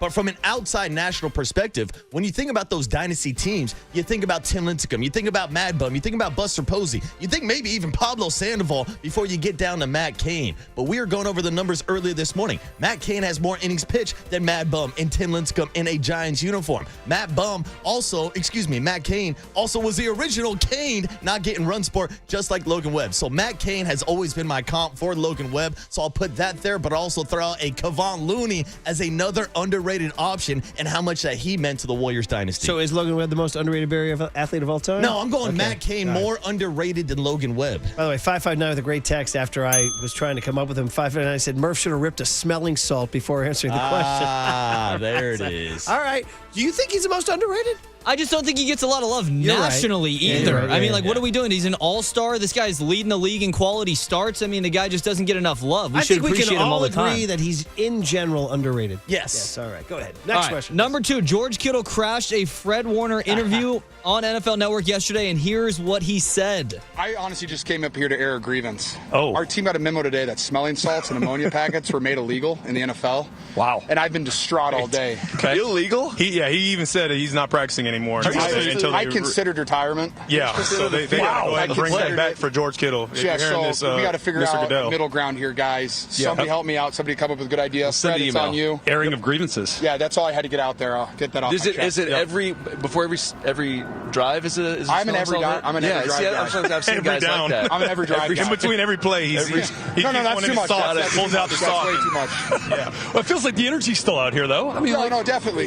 But I missed those already. Well, they haven't been outlawed at practice. No, we don't have them out practice. Okay, all right, just check. All right, so you get the point. They're basically outlawing smelling salts. So for you guys, and I know coffee is something you can't do the show without, so let's go besides coffee. What is something you could not do a show without? Oh, besides coffee. That's tough because that is essentially our smelling salt for the morning show. Now, I could also throw out our good friends Bigelow Tea as I start every morning with a cup of Bigelow Tea. He just won. He just won. Yeah, so maybe that's the answer. I know you can go with other options, maybe energy drinks, maybe a little something of this, maybe a little something of that, maybe a smelling start before the show starts, but I'm going Bigelow Tea. I can't do my show without Bigelow Tea. Grab a mug and tea proudly. You know what they say in the court when they go, Your Honor, I surrender my time to the senator, or they say in the congressional hearing, I surrender my time to the senator from Vermont or whatever. I'm going to surrender my time to the senator from Sunnyvale. That was an incredible answer. But if I did want to just fill the time just for the heck of it, I can't live without my Amici's Pizza. I can't live without my loan from mortgage from Provident Credit Union. Hey, seriously, like headphones, I maybe? couldn't drive here without my car from El Cerrito Honda. No, well, would you say anything John Curley provides is something that is essential to the show? About the rundown. I would say But this morning, we didn't get a rundown. No. So maybe we're distraught because we don't have that John Joe Curley rundown. Can't do the show without the incredibly capable young Tony on the board. That is correct. That's the one thing I can't do the show without. Yes. Wow. And you've not had to do too many of them. Only the once after the Lions game. What was this, 2 years ago now, 2023? That was the one show I've taken off. And that was the darkest But there's day only in morning one show answer. history. The's only one answer.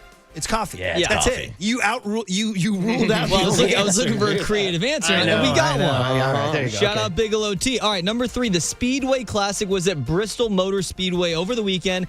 It sounds like it turned out to be a total disaster, but Field of Dreams game was awesome. Rickwood Field game was awesome. Rave reviews. Yes. So what would be a venue you would like to see Major League Baseball go to next? Well, God, you're asking some tough ones today, kiddo. So this is one I got to go first. Okay, so I'm going through sports. So I'm thinking like football. Do you play one in a football? What's it like Lambeau Field, maybe? Like top of my head. Okay. I go maybe what do you call it? The Cheesehead Classic? I don't know. What do you call it? So perhaps a baseball game up at Lambeau might be really fun. That's number one that comes to mind.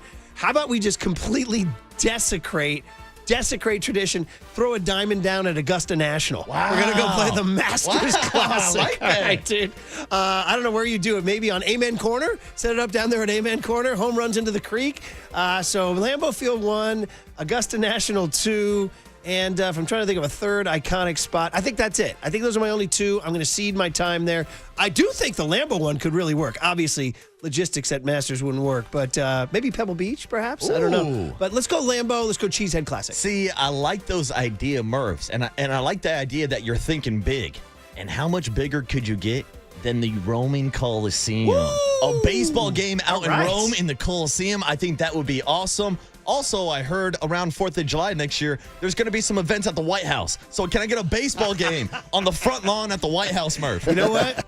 That would be better. Yeah, that would be better. I'll take a baseball game, but you're hot. But riffs aside, you know where to go for comedy because that guy's a comic. Yeah, exactly. A source of comedy. But all riffing aside, I'm trying to think like the biggest stadiums I've ever been to. Didn't Bush have a? Go ahead. Yeah, I throw one more out for you. Camp Nou out in Barcelona was one of the biggest stadiums I've ever been. I just went for a tour. I would love to see a baseball game with 100,000 plus fans in the building. So that would be my actual answer. But I still think the Roman Coliseum would probably be the coolest scene that you could possibly have. All time, man. Are you not entertained? Are you not entertained? Wait, are you not entertained with a man on second in extra innings?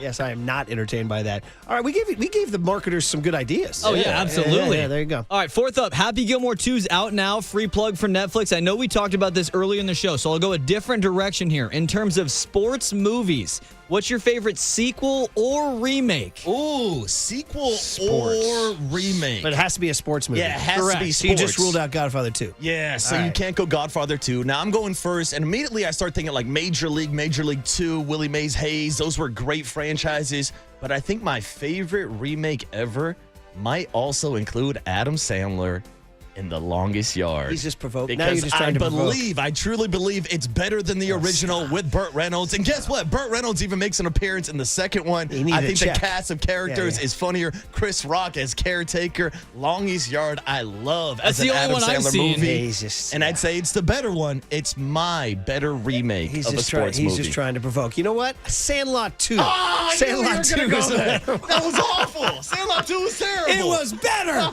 No, in all honesty, I'm going to take the high road and not going to take the bait from you there, buddy.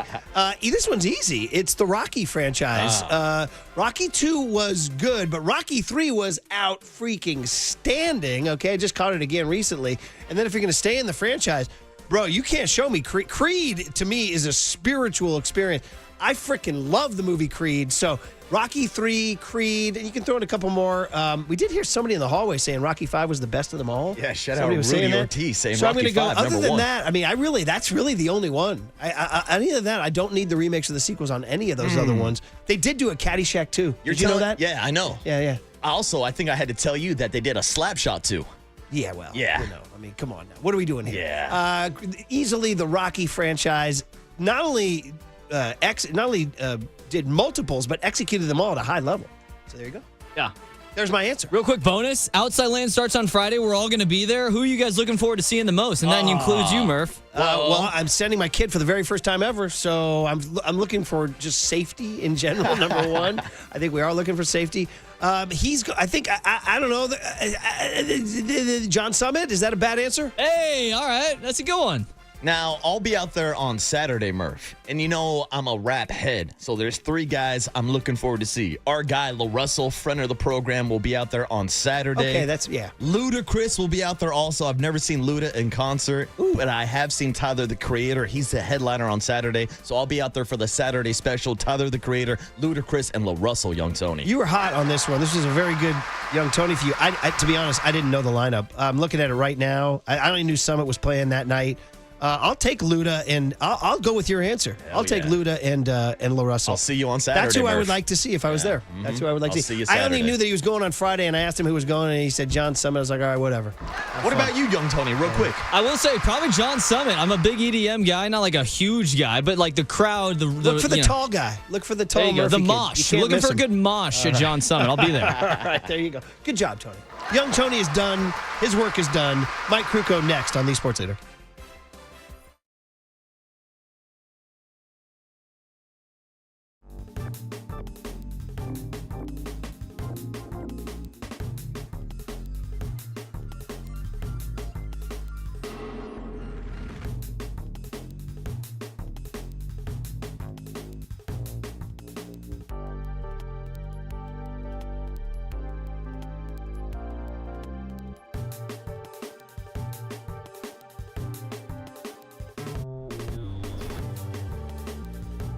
Let's talk about health, something that's very important. Marin Health is there to take care of you in the North Bay. World-class beauty up in the North Bay. How about world-class health care? Not just the closest medical care, but the best. With a cardiology team that delivers treatment twice as fast as the national average, a world-class maternity care center with doctors and midwives available 24/7, an accomplished orthopedic team to get you back on the trail, and a partnership with UCSF that expands our world-class capabilities. It's all right here to get you closer to being at your best. Marin Health, world-class care, closer than you think.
There's no question we've got the best in the booth. That's why Murph and Marcus catch up with Kruk right now. On KNBR 104.5 FM and 680 AM. All right, good to talk to Mike Krukow after a win last night. And the Murph and Marcus show is sponsored by Bigelow Tea. Grab a mug and tea proudly on the UMA guest line every Monday, Wednesday, and Friday. And we don't got to wait long. Pregame starts in an hour at 8:35. First pitch, 9:35. Robbie Ray against lefty Andrew Heaney. Couple southpaws going out as the Giants try to get over 500 after last night's 8-1 win. Good morning, Mike. How are you? Hey, morning, Mike. Yeah, good. How great was that win last night? It was fun. It was one of those, just a much-needed walk in the park, right? And Christian Koss got it started, and Encarnacion.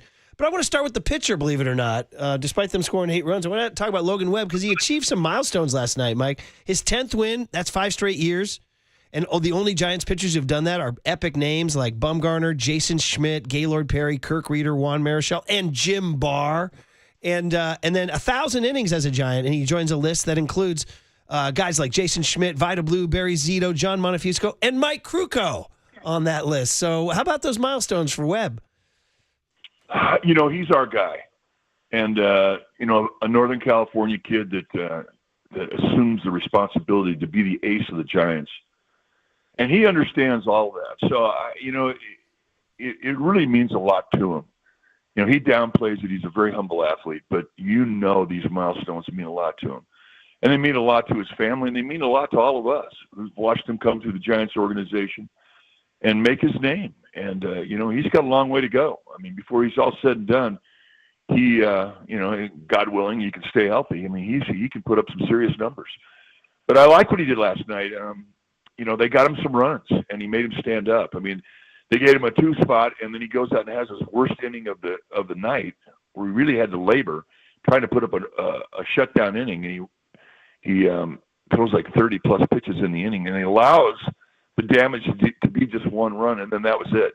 And the other thing, too, I love about Webb is he can have a 30-pitch inning and come back in the next 3 innings, look like he gets stronger every inning. I mean, he's just a bull, and that's what aces are. 10 strikeouts last night for Logan Webb. That's the 6th time this season that he's had double-digit strikeouts. And, Mike, it's the 4th time this year he's done it without issuing any free 90s, no walks. So we're seeing him compete in the strike zone, but he's not just getting ground balls. He's getting strikeouts now. Is this the best version of Logan Webb that we've seen? Oh yeah, and he continues to get better. I mean, you can see the addition of the cut fastball and the four-seam fastball has really given him a whole new dimension. He's become a strikeout pitcher now. He can pitch for a ground ball when he needs to do it. He's one of the best in the game at doing it. But he also, I think, has improved in his ability to pitch for the strikeout. And yeah, I mean, when you're punching out double digits, your stuff is great. And when he came up for the longest time, he was known for a guy who you're going to see nothing but sink and movement down around the knees. And now all of a sudden, he's discovered the top of the strike zone and above the strike zone, and he's exploited that beautifully. And he continues to grow.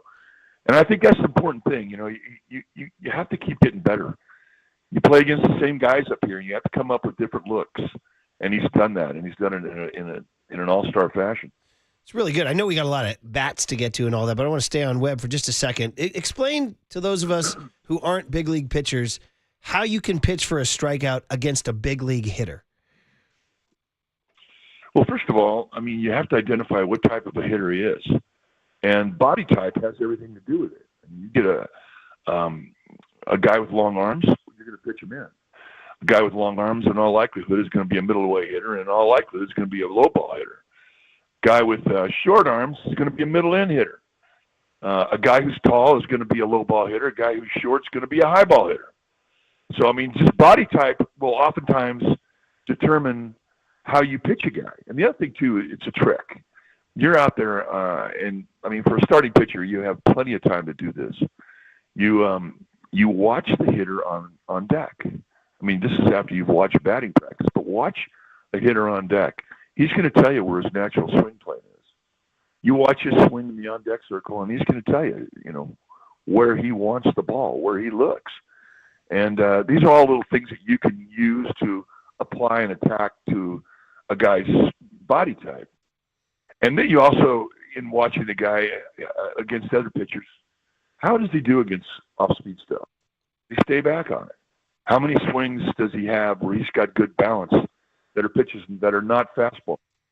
How does he swing? What type of balance does he have against the fastball? What type of front foot hitter is he?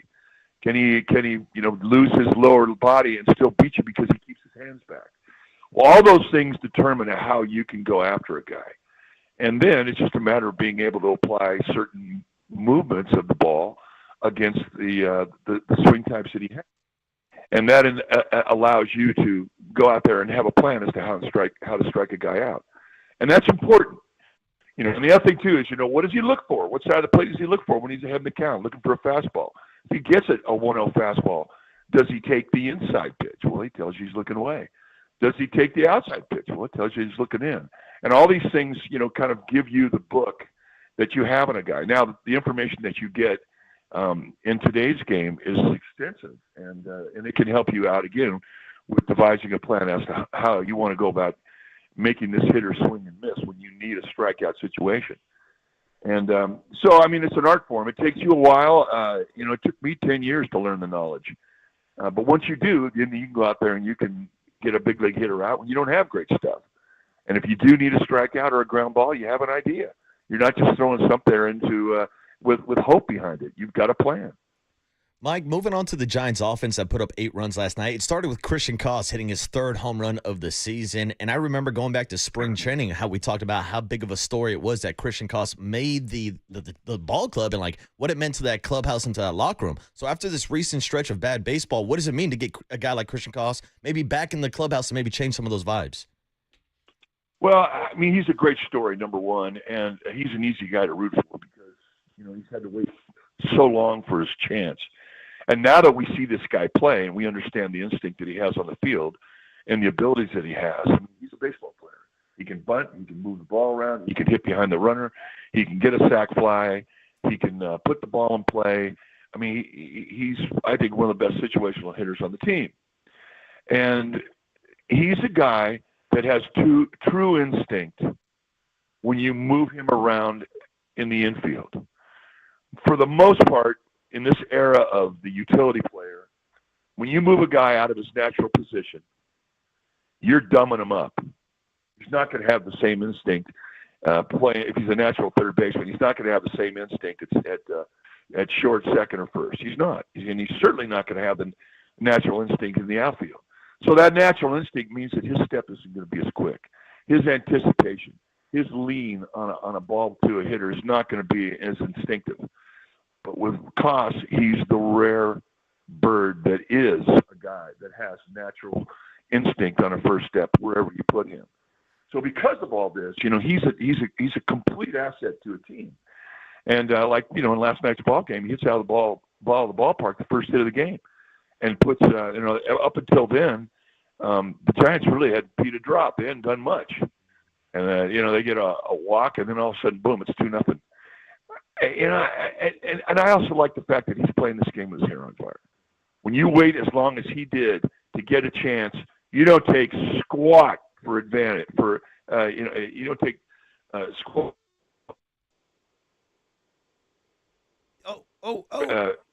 There you go. You don't take anything for granted. Yeah, no, That's what I'm trying. You had dropped I got 2 squats in there, and I got no picture. But you know what? You were okay because you dropped out for like 5 seconds. So we didn't hear you. So whatever you said is good. So there you go. You're back. You're back. Well, he just doesn't take anything for granted. Basically, is what I'm trying to say. And, yes. And that is an athlete in the clubhouse that everybody absolutely respects. What do you think of the kids call it drip, the sweatbands with his names on it, the tattoos, the pit, the glasses, all that stuff? He's got a look, doesn't he? He's a middle infielder, man. They're all peacocks. Center fielders and middle infielders are. It's like Kipe, right? Like Kipe. Totally. Yeah, that's funny. Okay, another guy who left the yard last night is a very interesting guy, and that's Gerard Encarnacion. They're calling him Jerry. Wow, we saw the 6'4", 260-pound strength. My question, Mike, is where he fits in. We're going to have Buster Posey on tomorrow. We're going to ask him because the choice was they send Matos down, a guy who's much younger than Encarnacion. I guess my question is, how do you see Encarnacion fitting into Buster Posey's long-range plans with the Giants? Well, I mean, today's going to be a big opportunity for him because they need somebody who can give them threat from the right side against a left-handed hitter or left-handed pitcher. And that has been a real problem, especially guys who are softballing lefties. Well, one thing that Encarnacion does as good as any big man that I've ever seen is go to right field.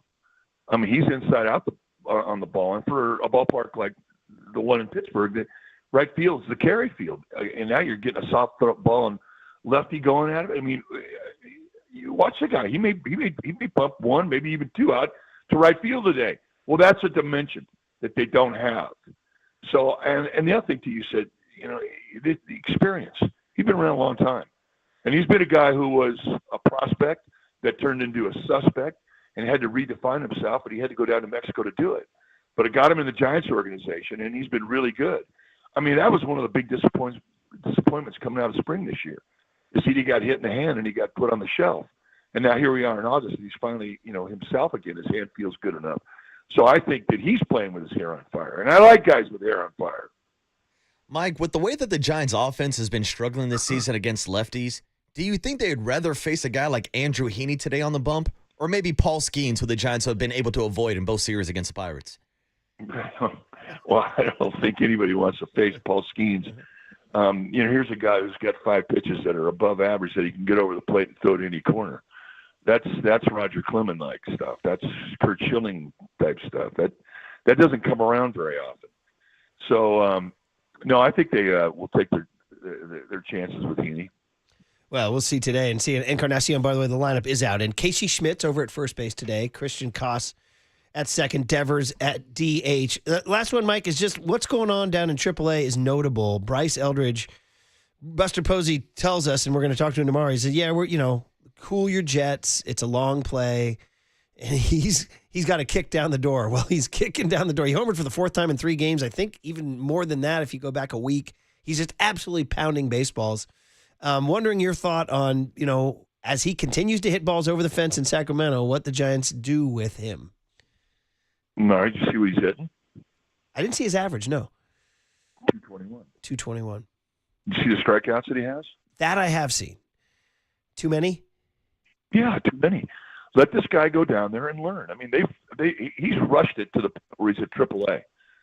And if there wasn't a lot of good options at the big league level right now, he probably would be getting a chance. But you cannot bring a young hitter to the big leagues too quickly. We saw it happen with Joey Barton. Look what happened. It was a disaster. And he never really recovered in a Giants uniform. He's recovered now. He's a nice player with the Pirates. But why rush a guy when, if he's down there, let his average start to come up. Let him learn first base. You can't have a guy come up and be half a defensive player. Remember, he never played any position when he was in high school. He was a pitcher DH. He never played a position. So now he has to learn a position. He has to learn instinct. And the only way you do that is with reps. So you don't have to rush this guy. Let him be the big man in the small pond right now. I mean, he's not going anywhere, and sooner or later he's going to be here. That inside-out swing for a guy 6'7" is unique. He hits the inside pitch, and he's exciting, and he's got big-time pop. He's filleting balls going over the left field. He's a left-handed hitter. Filleting them the opposite way. That means he's not hitting them very well, and they're still going out of the park. That's unbelievable power. But let the guy develop. Don't rush him. Okay. Did you see the Tidwell kid they got? Blade Tidwell from the Mets had a really nice start last night. He has pitched in the bigs before. I wonder if he's a guy we might see sooner rather than later. Yeah, you might. Absolutely. They got some good return on those trades. And what is it? Drew Gilbert's another guy who I'm interested in. His first round pick out of Tennessee by the Mets. And he's supposed to be a pretty good player. So let's see how it all unfolds. But it's nice to have talent down there. I mean, look, the Giants went there damn near a decade where they weren't getting a lot of contribution out of the minor leagues, but now they do. They've got guys who are not that far away from a big league job, and they certainly are going to be guys that can enable you to get a piece in the offseason by way of a trade. So those are assets. Well, like we said, it's exciting to see a little bit of that going down there, and we'll see if the Giants can get that big one today against a lefty. We'll throw those right-handed bats up there against them. And try to get that win in Pittsburgh off Thursday. And then you'll be on the call Friday night in San Francisco as the Giants take on the Washington Nationals. So we can't wait for that, Mike. Enjoy the heck out of today's game. We'll talk to you Friday. Had a bit. Mike Krukow, every Monday, Wednesday, and Friday. He's awesome to talk to. And man, oh man, listen, nice day down in Sacramento. This guy Tidwell, he could, listen, they need arms right now. They do. So, this guy's done. He has pitched in the bigs before. Yeah, and he looked good last night with a 9-strikeout performance through 5 innings. And also the other name that we just mentioned there with Kruk also. Gilbert with the walk-off hit last night with the Sacramento Rivercats. You're seeing a return on investment on this Tyler Rogers trade already. I mean, I liked those trades for sure. We'll find out about the Rodriguez kid. Is he at AAA? Yeah, he's in Sacramento also. Did he? Well, he didn't do anything spectacular so we can brag about? I did not see him in the highlights. Everybody else was there. Yeah. All right, so here's the deal. We're inching closer to our early pregame, 8:35 a.m. Giants pregame, which means we got to squeeze cooler content in at 8:15, which means we got to do our big hit. Why don't we dedicate our big hit to Logan Webb on the other side? Answer young Tony's question. Is he the most underrated athlete in Bay Area history? 808 KNBR is our big hit. Next on the Sports Leader.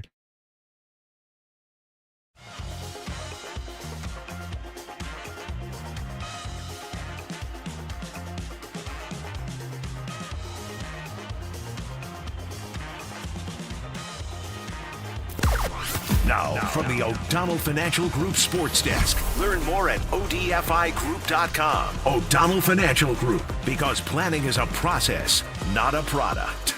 Good morning, everybody. We got day baseball. We got day baseball at 8:35 pregame, first pitch at 9:35, which means we're still giving away these tickets, but it's going to be in the 8 a.m. hour. So we're giving away 2 tickets to go see actor and stand-up comedian Lewis Black at the Masonic on Saturday, August 16th. When you hear the cue to call, the number to dial is 415-896-KNBR. And if you're caller number 10, that means you win. It's all brought to you by Live Nation, and you can find official rules on thesportsleader.com.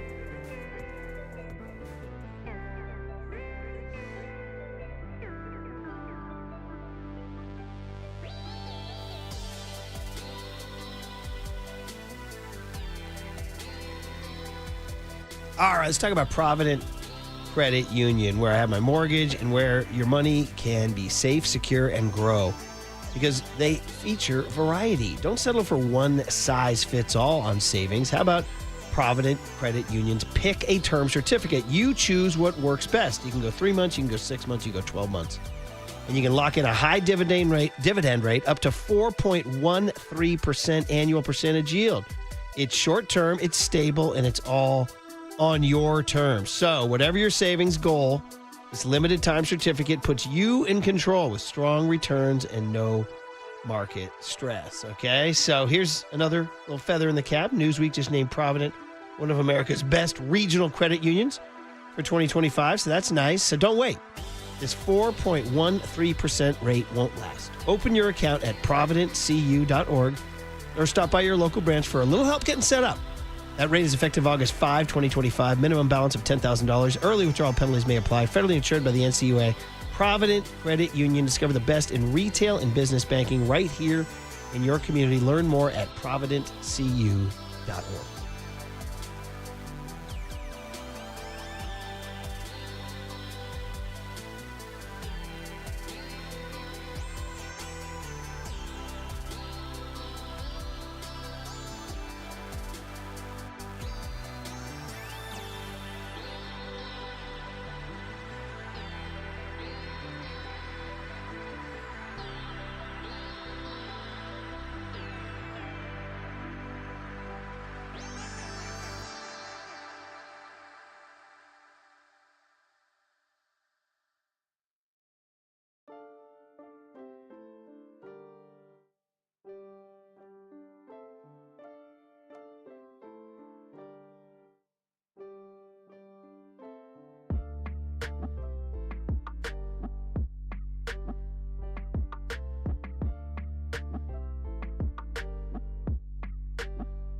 This is The Big Hit, sponsored by Benjamin Moore Paints. Experience the Benjamin Moore retail difference at our independently owned authorized retailers today or at benjaminmoore.com. Murph and Marcus continue live from the Casino Matrix Progressive Jackpot Studios. Casino Matrix. Progressive jackpots are here. Where are you? Just drop in. 1-800-GAMBLER. And Pham swings and misses. And there's the first strikeout tonight for Logan Webb. Swung on and missed. Webb with his second strikeout. Here is strike three called. Back-to-back strikeouts to begin the bottom of the second for Logan. 2-2 pitch is swung on and missed. Yolo takes strike 3. Fourth strikeout in a row for Logan Webb. Davis swings and misses.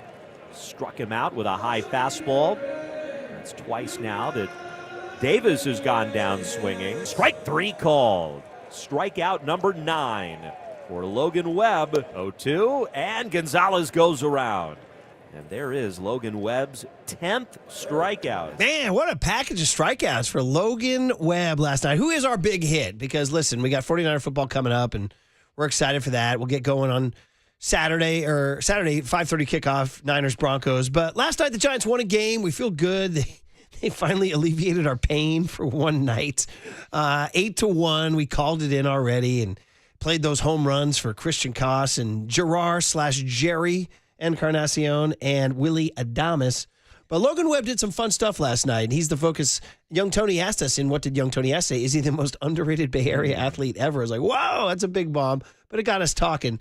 Marcus, Logan Webb, tribute for our big hit. Yeah, we have to give a tribute to Logan Webb. And if we're playing the win package and playing the home run package, we also have to play the Logan Webb package. Light the beam. The beam was lit last night as the Giants won another game with Webby. I wonder if he wants Kuminga. Oh, I think he does. Sounds like a lot of Kings fans want Kuminga. Do they? Okay, well, all right. Maybe we can work something out.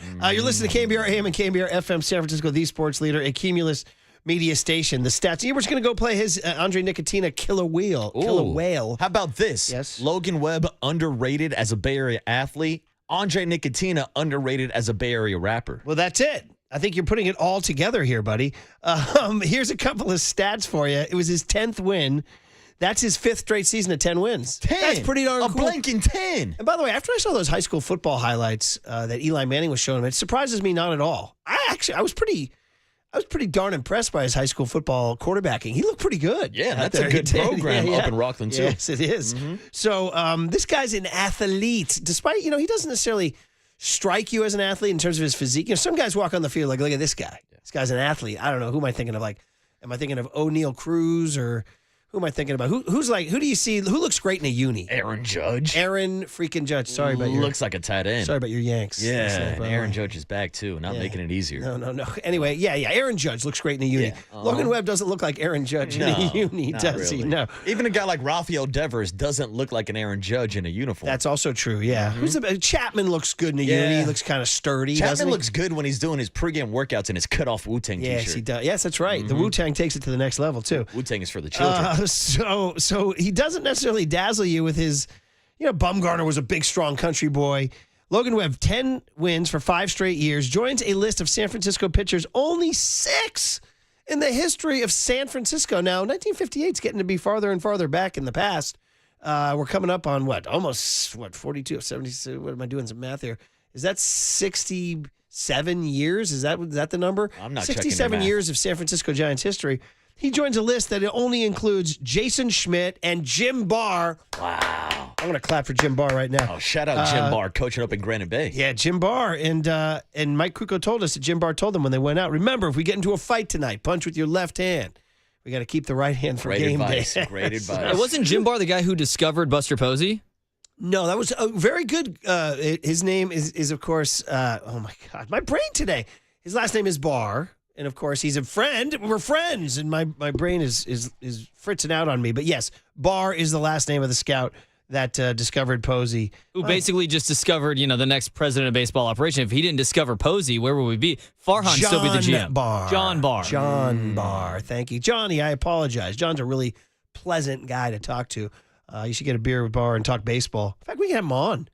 He'll talk ball anytime. Talk Buster. Let's have John Barr on. Let's have him on just to talk ball. Yeah. He's a good dude. And it was also interesting hearing John Barr's comments before Buster accepted the job about the way that baseball was changing and how scouts are being shoved out the door in place for the analytics replacing some of these guys. And now the different direction we thought Buster Posey was moving this organization in. Yeah, right. Although we did have that crazy stat. I want to bring that up to ruin the Logan Webb tribute, but the Giants were 57-57 a year ago at this time, and they were 57-57 at this point in 2022 also. It's crazy how redundant it all is. Groundhog Day. Oh, by the way, in 2018, they were 57-57, and in 2019, they were 56-57, and in 2020, they were 21-21.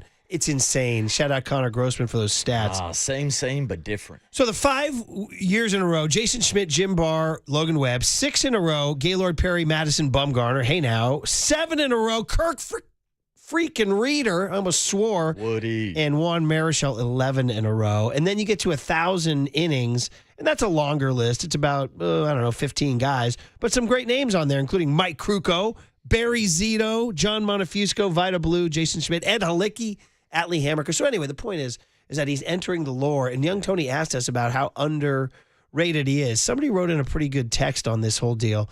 He said he's not the most underrated of all time, but he said it's 831. He says I would call him the best Giant of the post-World Series Farhan era. He said, which overall has been a forgettable era. Yeah, and I don't want this to seem like an insult, but Logan Webb has been the face of that era. But that's me saying he's the face of that franchise. He's the face of really the organization right now.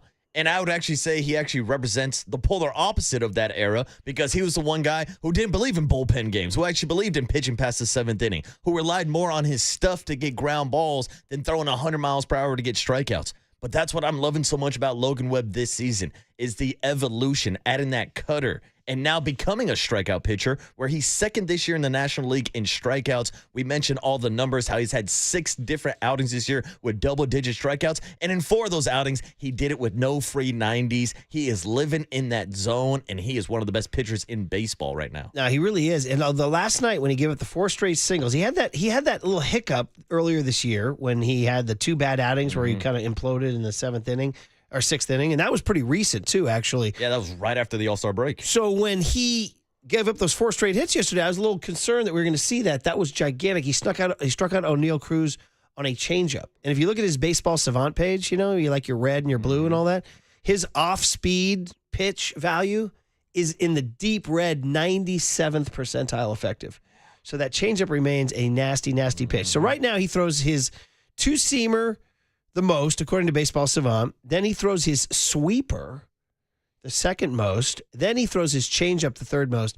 And then the cutter, and then the 4-seam. So he's got 5 pitches right now. Mixing it up, different looks. And we've seen Logan talk about the evolution of his arsenal, but also the evolution of that body type that we were just talking about. Because the last 2 seasons, he has gotten a little bit thicker. He's gotten bigger, more of a broader chest. And we've also seen when he does turn over to that 4-seam fastball, he can get it up to 94 miles per hour. So he'll have a little bit more extra juice. And if you're Logan Webb living at the bottom of the zone with those 2-seamers, it's good to change eye level with the 4-seam fastball up and in so you can come back, pull the string with that changeup on the outside corner. Yeah, so just to answer the question about the underrated, is he, do we think that does the Bay Area truly appreciate him? Or is it just because he's pitching in an era where they're not winning championships? By the way, I was noticing it's 2025, right? And so now we're getting 2014 is now 11 years ago, right? And I'm pretty safe to say they're not going to win the World Series this year. Are we good on that? Yeah. I mean, they got a chance, but so you're saying there's we're a getting chance. into one of the longer drought areas of Giants without winning a playoff series. They haven't won a playoff series since 2014. If you start looking at it, dude, it's 2002 to 2010. That was only 8 years. Okay, so that was the previous drought. Prior to that, they won playoff series. They won a playoff series in 1989 or 2002. We mentioned 1989 to 2002. So that's 13 years. Okay. They also. So I'm talking about if you go back to the late 80s when you were born or in your lifetime, we're approaching one of the longer droughts. It's time for these guys and Logan Webb to finally kick down the door and win a playoff series, dude. Did you just hear that, young Tony? He just said the late 80s when you were born. Wow. I'm a 90s kid, Murph. Don't lump me into that generation. Is that song 90s Kids? Do it for the 90s kids with that gal? It's the late 80s when you were born. Copes is 89, isn't he? Copes is late 80s. And that's a big difference, It is a isn't big difference. Very big culturally different. Is Curly 89 or is he 90? What's he? Oh, he's right on the cusp. He's 90. He barely snuck in. Anyway, the point is that we're getting to that long drought, and Webb is the face of that era. I mean, if you have to think about, if Giants fans voted on their favorite Giants of the last, let's just say, 25 years, Logan Webb wouldn't win. The point is, it'd be Lincecum, it'd be Bumgarner, it'd be Posey, it'd be, Kane, it would be Pablo, whoever, all those guys. Even earlier, it might be Bonds. It might be, I don't know, Jeff Kent. I don't know. Logan Webb would come down farther down on that list. Well, yeah, because those guys won, and they won in the postseason. And as much as we love Logan Webb, and even going back to 2021, the season that he had when the Giants won 107 games, guess what? They lost to the Dodgers. So Logan Webb has never won a playoff series as a San Francisco Giant, as we're now going on, 10, 11 years since the last time they actually won a playoff series. Yeah, and by the way, somebody points out we're missing the big stat on 530 says on Logan Webb that he's the last non-Shohei Ohtani pitcher to hit a home run. Yes, he is. How about that? Yeah. Little stat for you there. So let Logan swing the stick. Anyway, you got any sound from last night there, Tone, about from Melvin or Webby on the game last night as the Giants get the 8-1 win and Webb gets some pretty darn cool milestones. 10 wins, 5 years in a row, reaches 1,000 innings. He joked. He goes, I'm chasing down Verlander. I only have 2,500 more to go, right? He's got a way to go before a couple other milestones. But it's interesting, as young Tony's looking for some of that sound, we can kind of answer his question about whether or not he is underrated. Now, I think to your point, he's not underrated here in the Bay Area. We appreciate what Logan Webb has done for this franchise. But I think nationally, he still doesn't get his respect. I was scrolling through Twitter yesterday, and I saw Dan Plesac post a list of his top 25 pitchers in Major League Baseball. He had Logan Webb listed as number 24. Wow. I don't know how that's possible, how you got guys like Seth Lugo and Quinn Priester who are having good years this year, but have not put up the type of body of work that Logan Webb has, and you have those type of guys ahead of him. How about when a young kid like Christian Koss out of UC Irvine checks in on a Logan Webb? He's only played with him 1 year, but he liked what he saw last night. Yeah, just vintage Logan Webb. He filled up the zone, mixed it well. I don't know how many Ks he had. It was up there, and he got ground balls when he needed to. He worked out of that one inning jam. Only giving up one there is huge. Keeps us in there, and then we go and tack it on to let him feel comfortable. Yeah, good to hear Christian Koss talking about it. And then Webb after the game about feeling good out there. Even getting out of that jam with the big strikeout of O'Neill with the changeup, and then gets the ground ball for Gonzalez to get out of it. That's Logan Webb at his best. Here's him talking about feeling good and the Giants winning. Just trying to put together to give the team a chance. I don't think I did a great job of that, leading up to this. So I'm happy I was able to do that last two, but I got to keep going. So I think it's a step in the right direction. And, today was probably the best baseball game we played in a long time, and that's a good thing. I think we just got to keep that momentum, keep going, and just, kind of let everyone be themselves and just play good baseball out there. With a lot of energy, not trying to do too much. Don't be the hero, and everyone do their job. Don't be the hero, and Devers helps with an RBI, even though you would say it was an error. I'd say it was a hit. Yeah, but my parlay needed to be a hit, so I'll allow it. Did you score on it? Oh, yeah, I cashed in because good. I had Logan Webb over 6.5 strikeouts yesterday. He damn near covered that in the first 4 or 5 innings. So just in terms of Webb's career, 3 times he's registered in the Cy Young voting. In 2023, he finished second. Last year, he finished 6th. And then in 2022, he finished 11th. So 3 top 11 Cys. That's pretty darn good.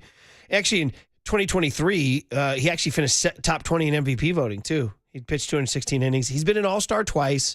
He's pitched, this is his 7th year in the big. So what he is he's heading towards, he's definitely going to be Wall of Fame for the Giants. Yeah. Mm-hmm. I mean, we're not going to retire Logan Webb's number. Not at all. Of course not. But Wall of Fame, rated, underrated, overrated, I don't know. But the more he stays, if he chooses to pitch his entire career, he's only 28 years old, yes, dude. That's the key. He's only 28. I think that's how old, Encarnacion and Koss are. You know what I mean? It's so if he just continues, and he's on an affordable contract, isn't he? Bro, they got a bargain. And this isn't hindsight. I remember when they signed the deal with Logan Webb, I believe he only makes around $15 to $17 million per year, which is nothing to laugh at. But compared to some of the top aces around the league, the Giants got great value on Logan Webb. Well, he signed it's a contract that goes up and up. Early years, it was 8, 12. So he gets 23 next year. Okay, yeah. I think I was breaking it down. He's only getting 12 this year. Yeah, AAV. So I if think you combine the two, it's 17. 15 to 17-ish. Yeah. Then again, I'm not good at math, so don't trust me. He's signed through 2028.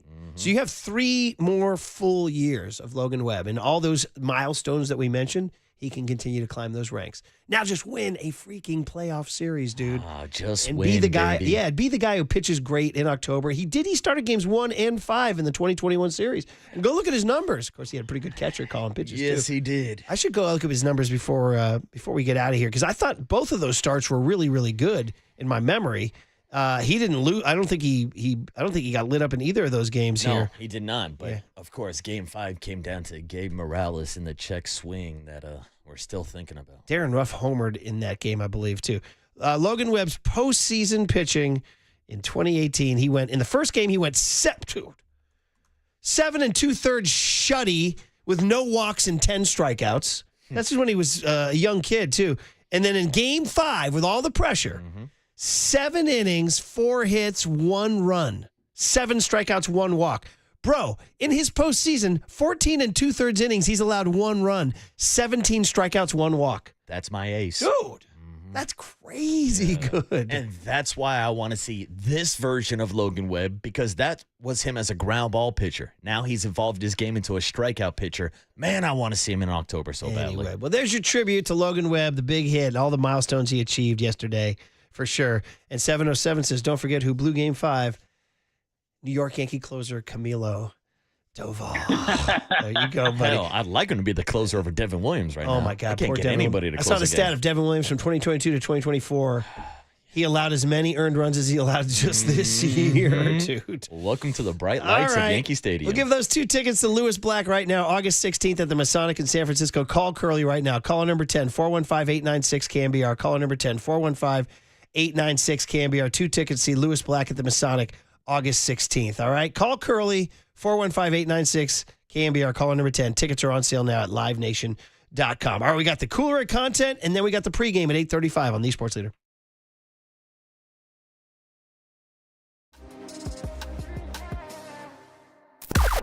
Now, from the O'Donnell Financial Group Sports Desk. Learn more at odfigroup.com. O'Donnell Financial Group, because planning is a process, not a product. So we got early Giants baseball today. We also have Kyle Shanahan, 49ers head coach, joining Dirty Work with Copes and Depop at 3:50 this afternoon. So set your alarms and you can hear it all on the Sports Leader.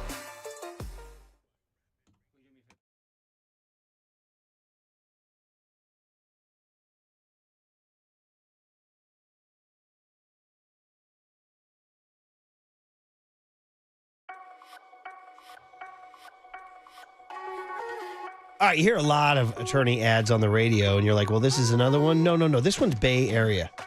For the Giant lawyer, Ted Rayvon, call 415-888-1045. I'm going to give you another number, 415-888-1045. And here's Ted's claim to fame, is he's not a billboard lawyer who brags about $1 million settlements from catastrophic injuries. You don't need broken bones to win big. We have 3 examples. Eddie in Hayward, he got rear-ended. Ted got him $100,000. Denise in Oakland got T-boned. Now make sure to note, no fractures. Ted got her $220K. And then Daniel in Fremont, no broken bones.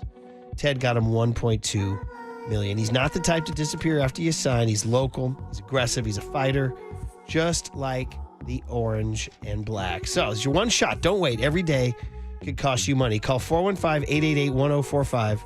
Again, 415-888-1045 or visit thegiantlawyer.com. Fast, free, confidential. What are you waiting for?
And now it's time for the Protect Your Assets Business and Technology Report with me, David Hollander.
All right, everyone, chill. This is the cooler He's bitten a cooler of content.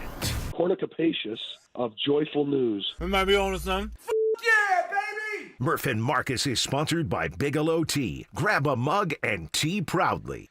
All right, the cooler of content, sponsored by Marin Health, with top physicians, surgeons, and clinicians right here in the North Bay. Marin Health puts you closer to your best health, world-class care, closer than you think. All right, schedule. We're looking at the clock because we got a pregame at 8:35. So let's do cooler tight. We got to do young Tony. And, of course, now we have the Little League World Series on, so I'm distracted. The kid pitching for Lake Mary, Florida right now might be one of the biggest, like, size-wise in terms of, like, heft. One of the bigger kids I've ever seen in the Little League I think World that Series. kid is bigger than young Tony, actually. I think he is. He might be. He is. That's a big kid. The South Carolina kids are putting bat on ball against him. Sometimes those big guys aren't super coordinated and don't throw absolute cheese.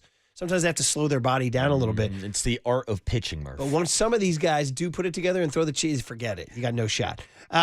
Speaking of Alpine Little League tonight, elimination game against Southern California. It's like Giants-Dodgers. You got to go Alpine Little League all the way. Let's go. So I'll be watching that tonight, too. Okay, cooler of content starts with George Kittle, doesn't it? It does. I mean, Kittle made news yesterday on NFL Network by showing up during the Fred Warner interview. NFL Network was in Santa Clara. They're doing their Niner camp visit. And George Kittle showed up with a little bit of news that actually made a lot of national news here, revealing that the NFL put out a memo saying no more smelling salts or ammonia, which have just quietly been a part of the game forever.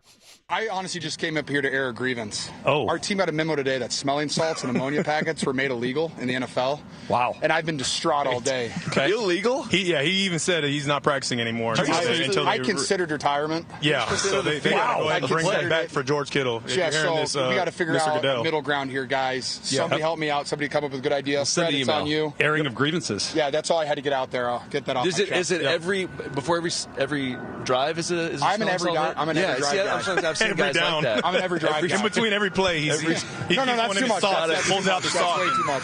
Yeah.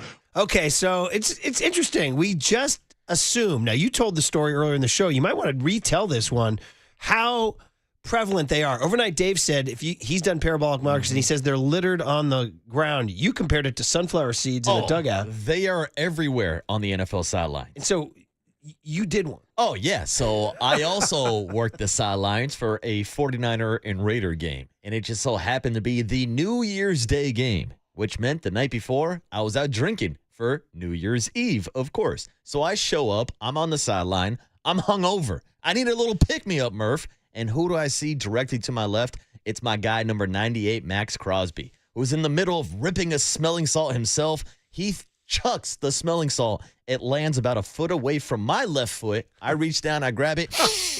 Hangover gone. I've got sudden adrenaline. I'm hyped. I'm awake. I'm ready to go, Murph. It woke my ass up. You know, when we were doing that KPIX ad for the show, the pregame meeting, we should have ripped smelling salts. Dude, I snuck one in my pocket. I tried to get into the final cut, but the digital boys left it on the cutting room floor. Are you serious? Yeah, I brought in smelling salts that day. Can you buy them in a store? So, yeah, you can go basically like anywhere. Like, you can maybe get them in like a GNC. Like, a lot of like body lifters, like workout guys use it as like a pre-workout to get you going. So, I asked AI, can they document the first time? They said there's no real like first time, but they said it goes all the way back at least to the 90s.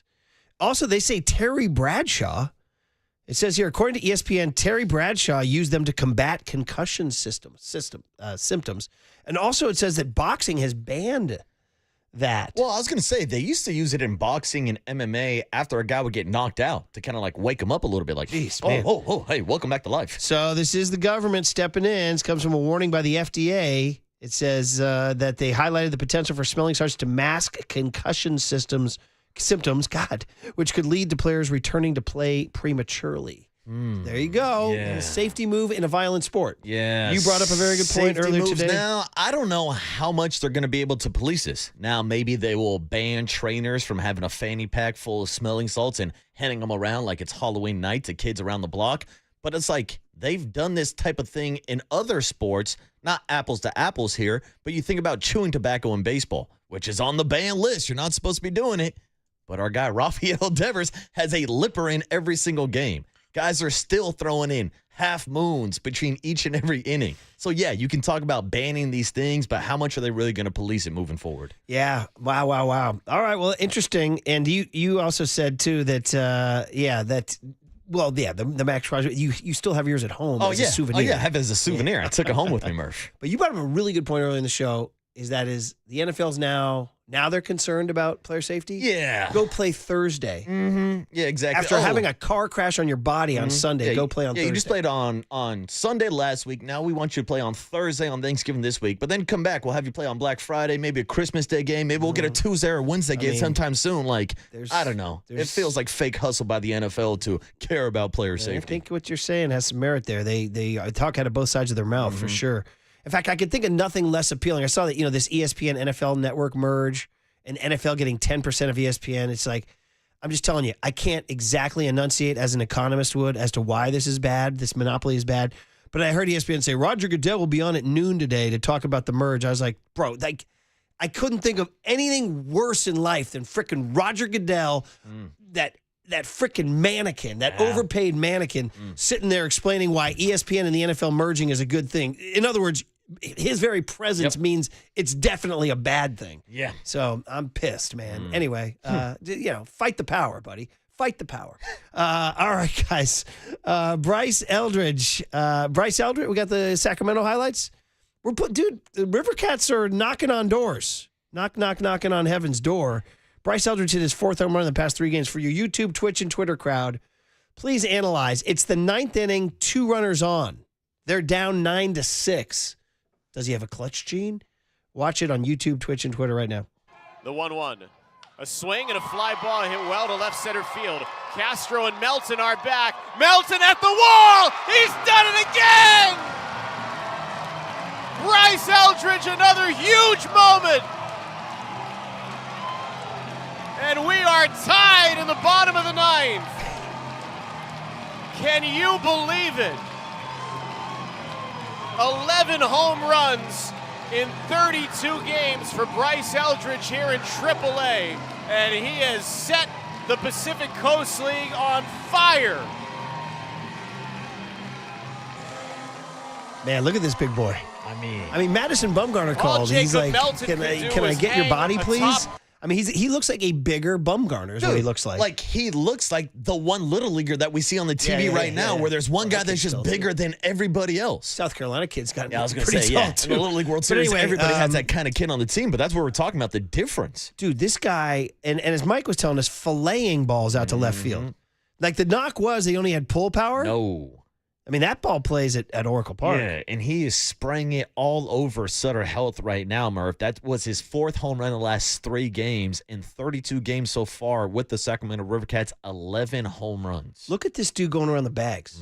It's a big, badass trot. That's a nice trot. And he stops the final few steps and just walks it in like a big bat. He's like freaking lumberjack, like Paul Bunyan. Yeah, and I know some people are concerned about his batting average versus the power, but in 32 games, he has 32 hits, and his batting average is now up to 264 on the season in Sacramento. We're going to talk to Buster tomorrow. And again, what is he defensively? Do you just DH him? What are you going to do with him and Dever? I don't know, but all I'm telling you is that he's not bombing down in Sacramento. He's soaring. Yeah, it's a good problem to have. Yeah. And then when you throw in the fact that home run led to the Giants' newest prospect, Drew Gilbert, who they just got in return in the Tyler Rogers trade. He's the one who hit the walk-off last night after Blade Tidwell on the mound, Drew Gilbert with the walk-off, getting instant return already in the Tyler Rogers trade. And I believe young Tony actually has some footage, some video. More YouTube, Twitch, and Twitter. You want to see Tidwell, who may be on the big club sooner rather than later. I don't know, striking out 9. Take a look here. The 1-2. A swing and a miss. And a strikeout of Bryce Matthews. And a swing and a miss. High cheese. And Singleton swings and misses. Breaking and ball on the back door. A swing and a miss. Sweeper. And Tidwell went upstairs with a sweeper. And Aries, another one. God, he's throwing a lot. And there's Cheese at the knees. And here's Cheese at back door. Little 2. Oh, man. Looks like he's got a variety of stuff here. And he's just freezing guys, too. They're not even swinging. 5 Ks on the sweeper, says Tony. There he is, Blade. All right. Yeah, So he's a little junk in his trunk, too. 5 of them? Yeah, he's got a thick lower half also. He could be pitching in the Little League World Series. But, you need some of that thickness to get up there in velocity. Yeah. I heard he was hitting 98.5 on the gun yesterday. Honestly? Yeah, dude, he's a high 90s guy. Wow, dude. All right, well, there you go. We've just basically told you the Giants' future is set. They're going to win a World Series next year. Yes, and I mentioned it earlier today that I'll be going down to San Jose to see Giants' first-round draft pick Gavin Keelan. He will be joined by the third-rounder Trevor Cohen, and, of course, the story of San Jose this summer has been Dakota Jordan lighting the world on fire. So looking forward to seeing those prospects later on today, too. And is Turkey Mike's open? Yeah, of course it is. And do they have churros? Oh, they have churros, and they got the big filthy, a double cheeseburger with pulled pork on it. Ooh. This is after your 7 taco night last night? Yeah, dude, I had a lot of tacos at Taco Tuesday last night. All right, guys. I like to eat. Sue me. There you go. And you like to read business items, too, don't you? Yeah, that's right, because all of these meals that I'm affording are sponsored by Redwood Credit Union. Whether you're dreaming of a new home, planning your children's future, or growing your business, Redwood Credit Union is a financial partner that feels like home. Learn more at redwoodcu.org, federally insured by the NCUA. Kyle Shanahan joining Dirty Work at 3:50 this afternoon. That's cool. That's exciting. We have the 49er head coach. We'll play some of that for you tomorrow. But Giants pregame at 8:35. Young Tony learning first. Next on the Sports Leader.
Now back to Murph and Marcus on The Sports Leader. Streaming live on thesportsleader.com and KNBR. The Sports Leader app. Murph and Marcus is sponsored by Bigelow Tea. Grab a mug and tea proudly. All right, I got my diamond notes. Hear those? Those are diamond notes. Those are award-winning diamond notes. Those are done by Curly, so we're going to have to did we run them through the fact check? Yeah, we got to double check for spelling mistakes. All right, too. As long as I'd say this, for every mistake he makes, he owes us a sandwich at Sub Center. Ooh. How's that? I'll take a couple of those sandwiches. Yeah. You finally made your debut, right? I did. When you were on vacation, I stopped by. Great sandwich. Right? Mm-hmm. Right there. Just fantastic. No BS. Sauce they no put BS. on there. Straight in and out. Like, literally, they were mad that I was asking about, oh, yeah, is that my sandwich there? No mustard right there. And he was like, not yours, buddy. Relax. It's not yours. I was like, all right, bro. All information given on a need-to-know basis. All right, buddy? Yeah, this ain't the soundboard, Tony. This is the deli board. All right, it's time for What Did Young Tony or maybe someone else learn today? Inquiring minds want to know. What did OG Murph learn today? All right, yeah, sometimes I'm the learner. Sponsored by Bigelow Tea. Grab a mug and tea proudly. Well, there were two things I learned today. One, I didn't know LaRussell and Ludacris were playing Outside Lands because I don't go to Outside Lands. It's not my thing.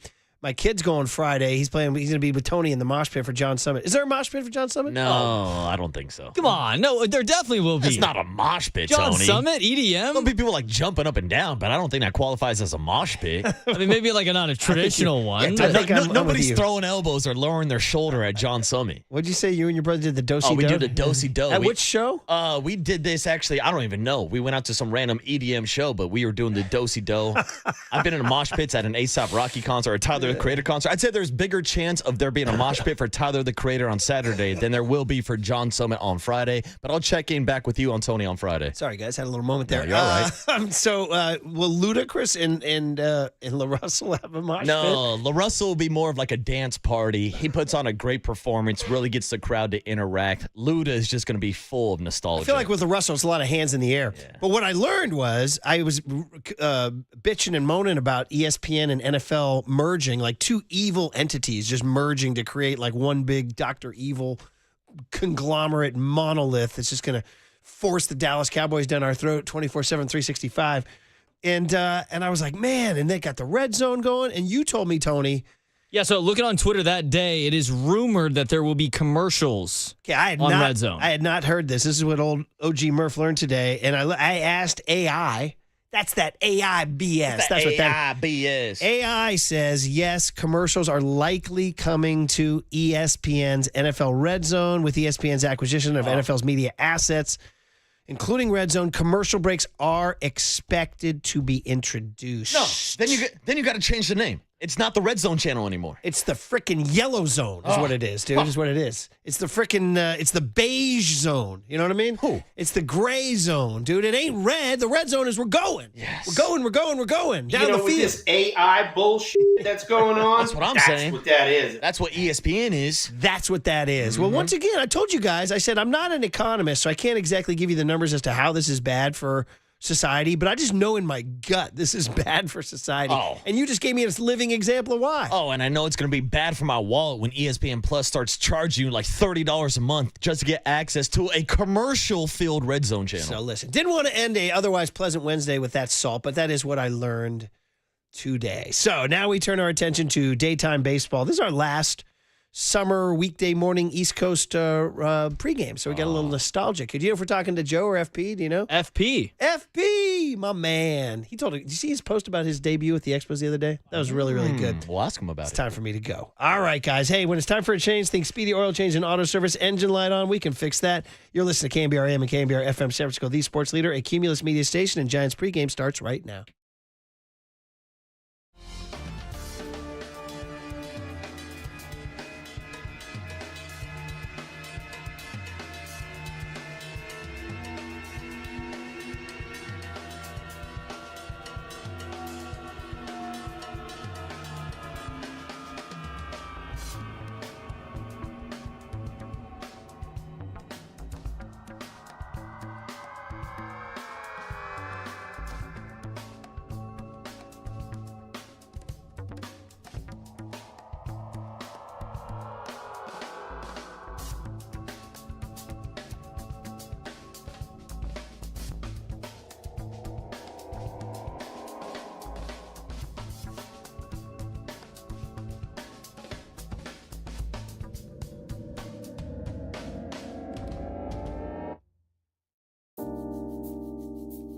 One more time from PNC Park across the river from downtown Pittsburgh. It's the Giants and the Pirates.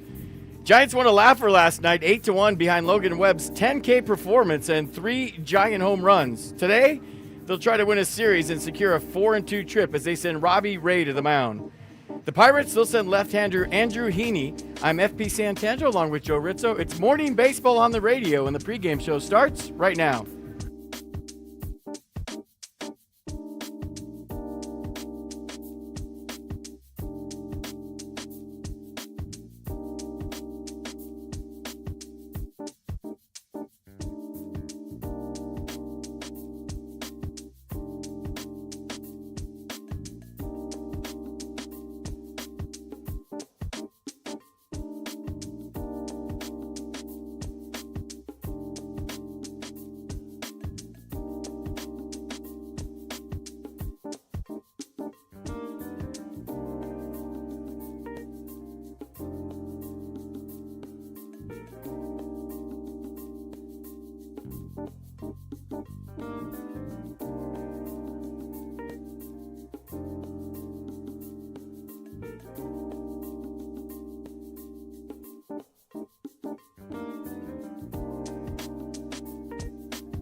Hey, everybody, it is August 6th in Giants history. I love this one, man. 1982. For those of us of a certain age, it was an incredible summer. They made a late run. It was really inspiring.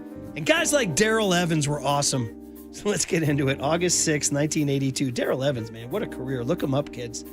They're taking on the Houston Astros at Candlestick Park. And the very outstanding left-hander for the Giants, Atlee Hammaker, is on the mound. He's taking on the very outstanding right-hander for Houston named Nolan Ryan. So, Hammaker the lefty, Ryan the righty. Couple of names for you. How about Phil Garner, though, touching Hammaker with a 3-run homer in the first? By the way, I do believe Scrap would play as a Giant briefly in his future. So the Giants are down 3-0. Bottom of the sixth, they're actually down 6-0.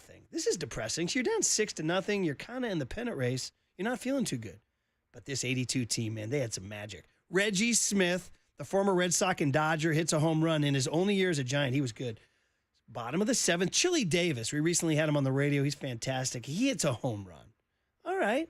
Couple batters later, Jack Clark, one of the greatest hitters in Candlestick history. He hits a home run. It's a 6-3 game. And then Jeffrey Leonard, who we loved, he knocks an RBI single. It's a 6-4 game. It's not over. But it is the bottom of the ninth, and they're still down 6-4. And then Jack Clark hits a home run. It's 6-5. That's pretty exciting. And then Reggie Smith hits a home run. You got to be kidding me. Candlestick's going nuts. It's tie game. Milt May, the catcher, gets a base hit. They pinch run Bob Brenly. Here comes the young third baseman, Tom O'Malley, base hit. Oh, man, Candlestick's going nuts. You're going to come back from 6-0 down, 2 on, 1 out, tie game. Darrell Evans, number 41, at the plate. 3-1 delivery. Swung out, a base hit right field. Here comes Brenly around third. Pulls up with the ball. Here comes a throw. Here comes Brenly. The Giants have won the ball game.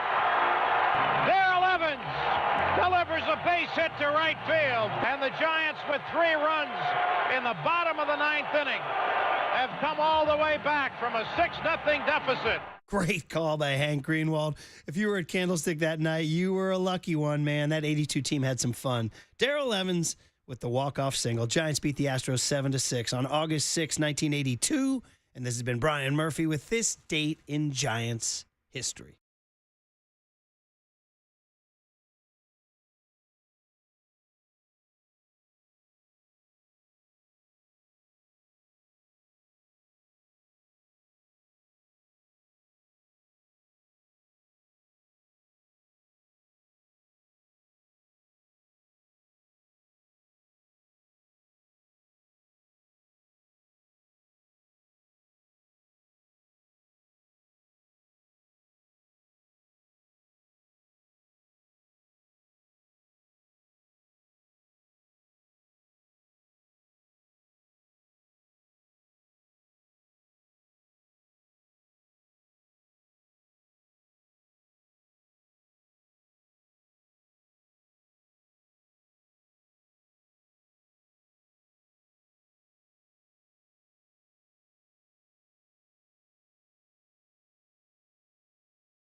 Well, all the way out in Pittsburgh, we're here in San Francisco. I should say we're here in Daly City, but a gentleman who's hosted shows with both of us in the last few weeks. So he's family, FP Santangelo.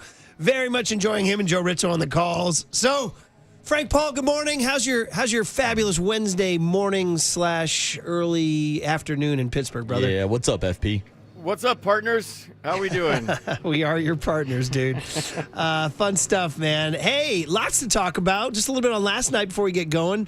The long ball from a couple of guys we weren't expecting. Christian Koss, Gerard Encarnacion. They're calling him Jerry. Which one was the better home run last night?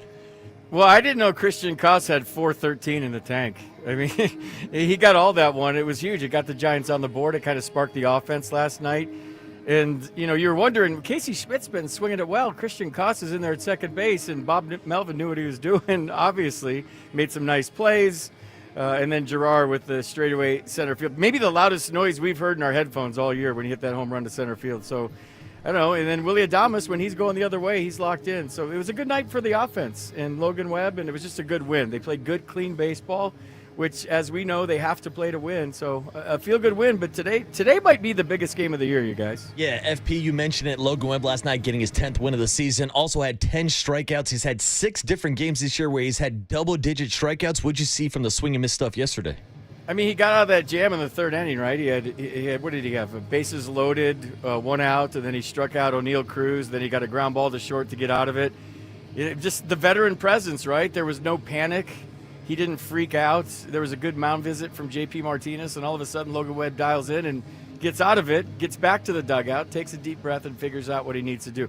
I love watching this guy pitch every 5th day. He's such a gamer. And coming off New York where he had that thing with the football giants and the baseball giants, he's fun to talk to. I was talking to him on the bench the other day before his start, and he just gets it. We said this on the broadcast last night that I think he's going to be a big league manager someday, and a good big league manager when it's all said and done. He just knows the game completely, not just pitching. That's pretty awesome. We spent a good chunk of this morning's show discussing his place in recent Giants lore. So, listen, you said something interesting about the biggest game of the year. Why don't we do this? Why don't we take a quick break, come back, and expand on that? As FP Santangelo in Pittsburgh, Murph and Marcus here in the Bay Area, as we Giants pregame show continues.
All right, we are back. It is Murph and Marcus here in the Bay Area. It is our buddy FP Santangelo, our partner, back in Pittsburgh for the Giants. 9:35 first pitch. Robbie Ray against another lefty, Heaney, going for the Pirates. But you mentioned the importance of this game, FP. I wanted you to follow up on that. You said today could be the biggest game of the year. Do tell, my brother. Well, I mean, if you want to do this thing, and I'm an eternal optimist, you got to start piling up series wins, and you got to do it against teams you should beat. So you got your guy on the mound today, Robbie Ray, coming off one of his best starts of the year against the Mets last Friday in New York. He's been awesome, and you get 2 out of 3 against Pittsburgh. You got the Nationals coming into town, and then you have 7 games against the Padres, the team that you're trying to chase in the next 2 weeks. So you build momentum today. The Nationals are reeling right now, and you should take care of business at home against them with an off day tomorrow. And then you have momentum into the Padres series, and all of a sudden this thing could get weird. So you got to start winning 2 out of 3 every series. I mean, you have to play catch-up baseball right now. And last night they played a really clean game. They did everything they were supposed to do to win, and they got to follow up here today. FP, the Giants lineup has struggled against left-handed pitching all season, but I guess the good news is at least they don't have to face Paul Skeens, who they've been able to avoid in all 6 games against the Pirates this season. But we were joking around with Mike Krukow earlier this morning, so I'll ask you the same question. With the way that the Giants have been struggling against left-handed pitching, do you think they would rather face off against Paul Skeens than another soft-tossing lefty? Well, I don't know what Mike said, but I think if you miss Paul Skeens, it's a good thing. I mean, he's one of the best pitchers in baseball. And maybe today's the day they turn it around against lefties. When you look at the lineup now, you got Encarnacion in there. Christian Koss is swinging the bat well. Willie Adames is swinging it well. Ramos has been great in the leadoff spot. So I really can't put a finger on why lefties have dominated them this year. But you look at the track record of all these guys against lefties, that's got to change sometimes. And why not today? I mean, it's been just so maddening. Well, you look at the lineup, and right-handed bats include the return of Christian Koss. But let's talk about Encarnacion for just a second. You talked about Koss's bomb. Jerry, they're calling him. I don't know what to expect. And maybe you're sort of folded into this question, FP, is the decision to send Matos down and keep Encarnacion. What do you see? Where does he fit into the Giants' current and long-term plans? Gerard Encarnacion? Yeah, Encarnacion. Yeah, I don't know. Keep hitting and you keep playing. It's pretty simple. Last night there were some impressive swings. I think he lined out to second base one time. That was loud. And you have an established veteran that knows how to play the game that provides a threat in the lineup, especially in the 6th spot where he's hitting today. So, he had that great spring training, a lot of injuries, and he's had to come back from those. But to just jump in yesterday and hit a bomb, I think that was encouraging. So you have a different right-handed bat in there today, and Matos was struggling. He was struggling against lefties, and that's why he was here. So he's not here. Encarnacion's here. And when I was making up the lineup today on my scorecard, I'm like, that's a pretty darn good lineup. And Casey Schmidt's been swinging it well. He's at first base today. So I don't know. I'm going out on a limb and saying the lefty thing changes today. Ooh, that would be good. And then before we let you go, just to check in on Devers, seems a little bit more solid contact, a little bit fewer strikeouts. I say that he struck out 4 times on Friday. But just your check-in on him. How's the vibe? How's the energy? How's the swing? I mean, he swings really hard, and every time he's up, I think he's going to hit one in the Allegheny here. And he tried a couple of times last night. But when he's going the other way, I think that's the best Rafael Devers, and then the pull thing happens on accident. So when he's thinking left center field, he's locked in. And it's fun to watch him swing. Last night he swung so hard on a first pitch that he scared, who was it? Mike Burrows into walking him, just from a psychological standpoint, because he came out of his shoes on a pitch. Guys, before I go, I want to mention something. Yes. Last night was a great night for the organization as a whole. The San Jose Giants won 13-0. They're 68-35 on the year. Gilbert, the guy we got for the Mets, had a walk-off double for the Sacramento River Cats. They won. Blade Tidwell pitched. He looked awesome with his slider and 98-mile-an-hour fastball. And a guy named Bryce Eldridge, I'm sure you guys already talked about it, went 3 for 4 with a game-tying home run. Drove in 4, and he hit his 11th home run already at the AAA level. So let that marinate for a little bit and talk amongst yourselves. Well, you've clearly been listening to our show because all of those were discussed this morning on Well, Murphy good. Marcus. I was not, you guys. I'm sorry. I apologize. I know, dude. But see, we're all on the same page because that's what a partner does. Mm-hmm. Partners stay on the same page. No, it was a great day down on the farm. It was a great day in the big leagues, and I think that's encouraging for the future. Marcus is so fired up. He's going to San Jose to see the call-ups of Keelan and Trevor Cohen. So I'll give you a full scouting report on all those guys and Dakota Jordan, who's been on fire down there in San Jose also, FP. I don't care about that. I want to know about the beer batter tonight. You know I'm getting a couple beer batters, FP. He says, roll out the barrel. Let's go. Ended on that high note, buddy. Fun. You guys sound great, FP. Have a great broadcast. See you when you get back. Yeah, thanks, FP. All right. See you, partners. There he is, FP Santangelo. True story. Diamond Notes next as the Murph and Marcus pregame show rolls on the Sports Leader.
Check the mic and make sure it sound right, boys.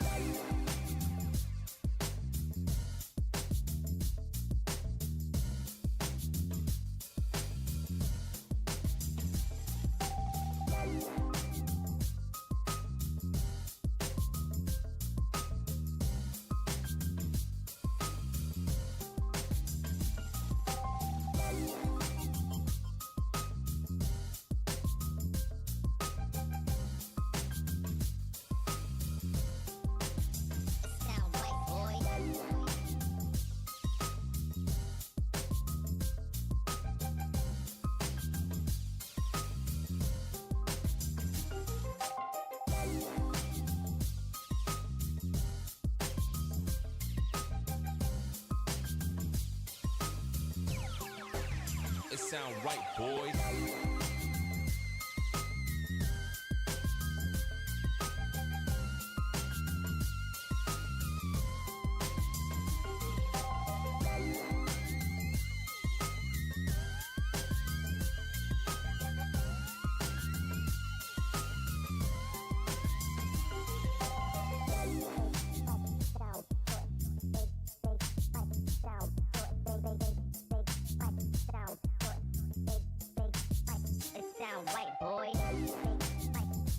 All righty, we love doing Giants pregame show. That includes Diamond Notes. That's right. So Marcus and I will take you through today's starting pitchers, sponsored by Benjamin Moore Paints. Experience the Benjamin Moore retail difference at our independently owned authorized retailers today or at benjaminmoore.com. Robbie Ray starting for the Giants, 16-7 in Robbie Ray's 23 starts this year. Wow.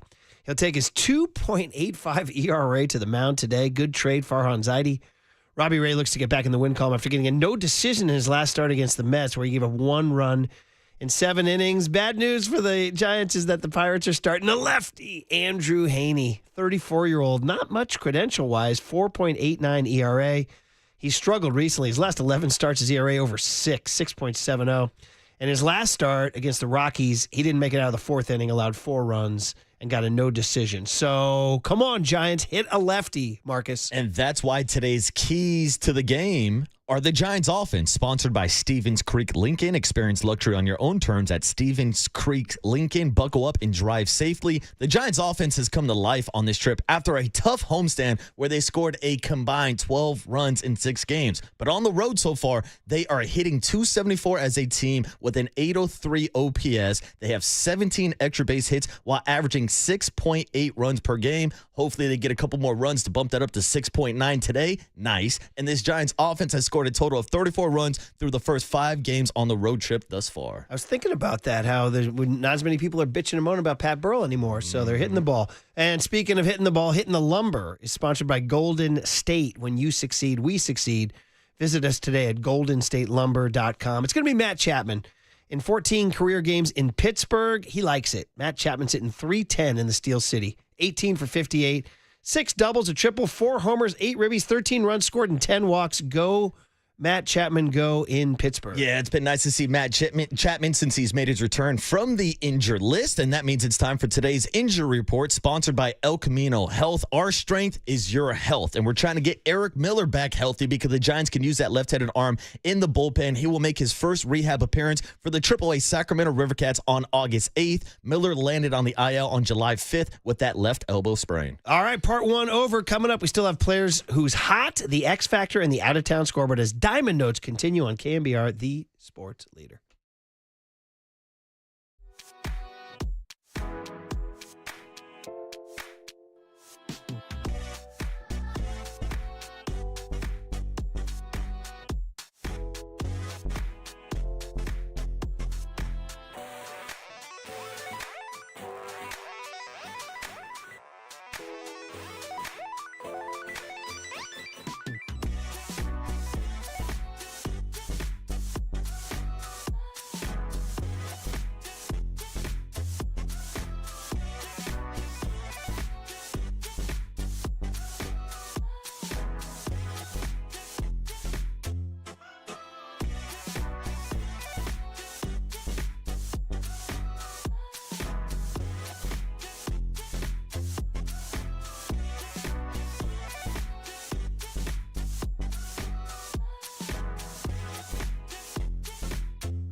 All right, Diamond Notes Part 2. Let's talk about who's hot. Valley Heating and Cooling is sponsoring that.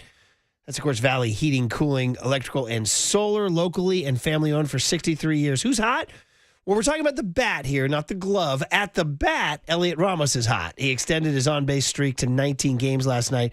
It's the longest on-base streak of his career, and the 19-game streak is the longest by a Giant this year. Currently tied for the 5th longest active streak in Major League Baseball. Only Milwaukee's Jackson Chourio and Toronto's Vlad Jr. are tied for the longest active streak in Major League Baseball, 22 games. So that is Elliot Ramos hot at the dish. Yes, and maybe he will be today's X Factor, sponsored by Casino Matrix. Casino Matrix progressive jackpots are here. Where are you? Just drop in 1-800-GAMBLER. And actually, it's not Elliot Ramos. It's Robbie Ray bringing his tight pants out to Pittsburgh today. He enters today's outing ranked as a top 10 pitcher in the National League by any stat you want to look at. In ERA, he's 8th in the National League. Strikeouts, he's 10th. Innings pitched, he's 5th. Batting average against, 201 this year. That's 5th in the National League and also has the 9th best whip in the National League. Robbie Ray, though, is making his first start in this ballpark since May 30th in 2017 when he was a member of the Arizona Diamondbacks. And I believe the tight pants didn't start with Robbie Ray until he got to Toronto. So this is the first time he's bringing his tight pants to Pittsburgh. Dead sexy Robbie Ray. There you go. And finally, we'll end it with the out-of-town scoreboard. It is, of course, sponsored by NorCal Toyota. Let's go places with the Toyota out-of-town scoreboard. Curly chose to highlight the early games, the breakfast games on a Wednesday, including Orioles and the Phillies tangling at 9:35. Orioles in Philadelphia looking to break a 3-game road skid.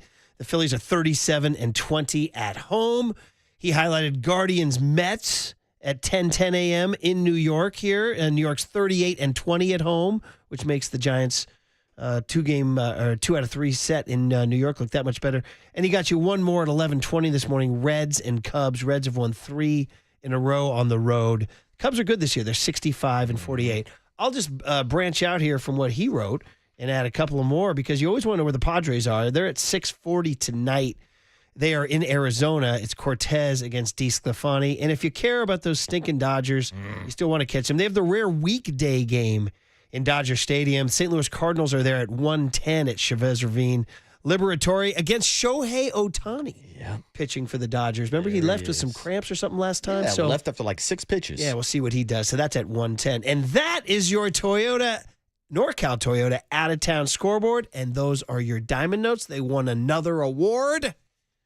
And this has been Murph and Marcus with the Giants pregame. Now, Around the Park continues, Bo Mel's show, all that good stuff as Giants pregame continues on the Sports Leader.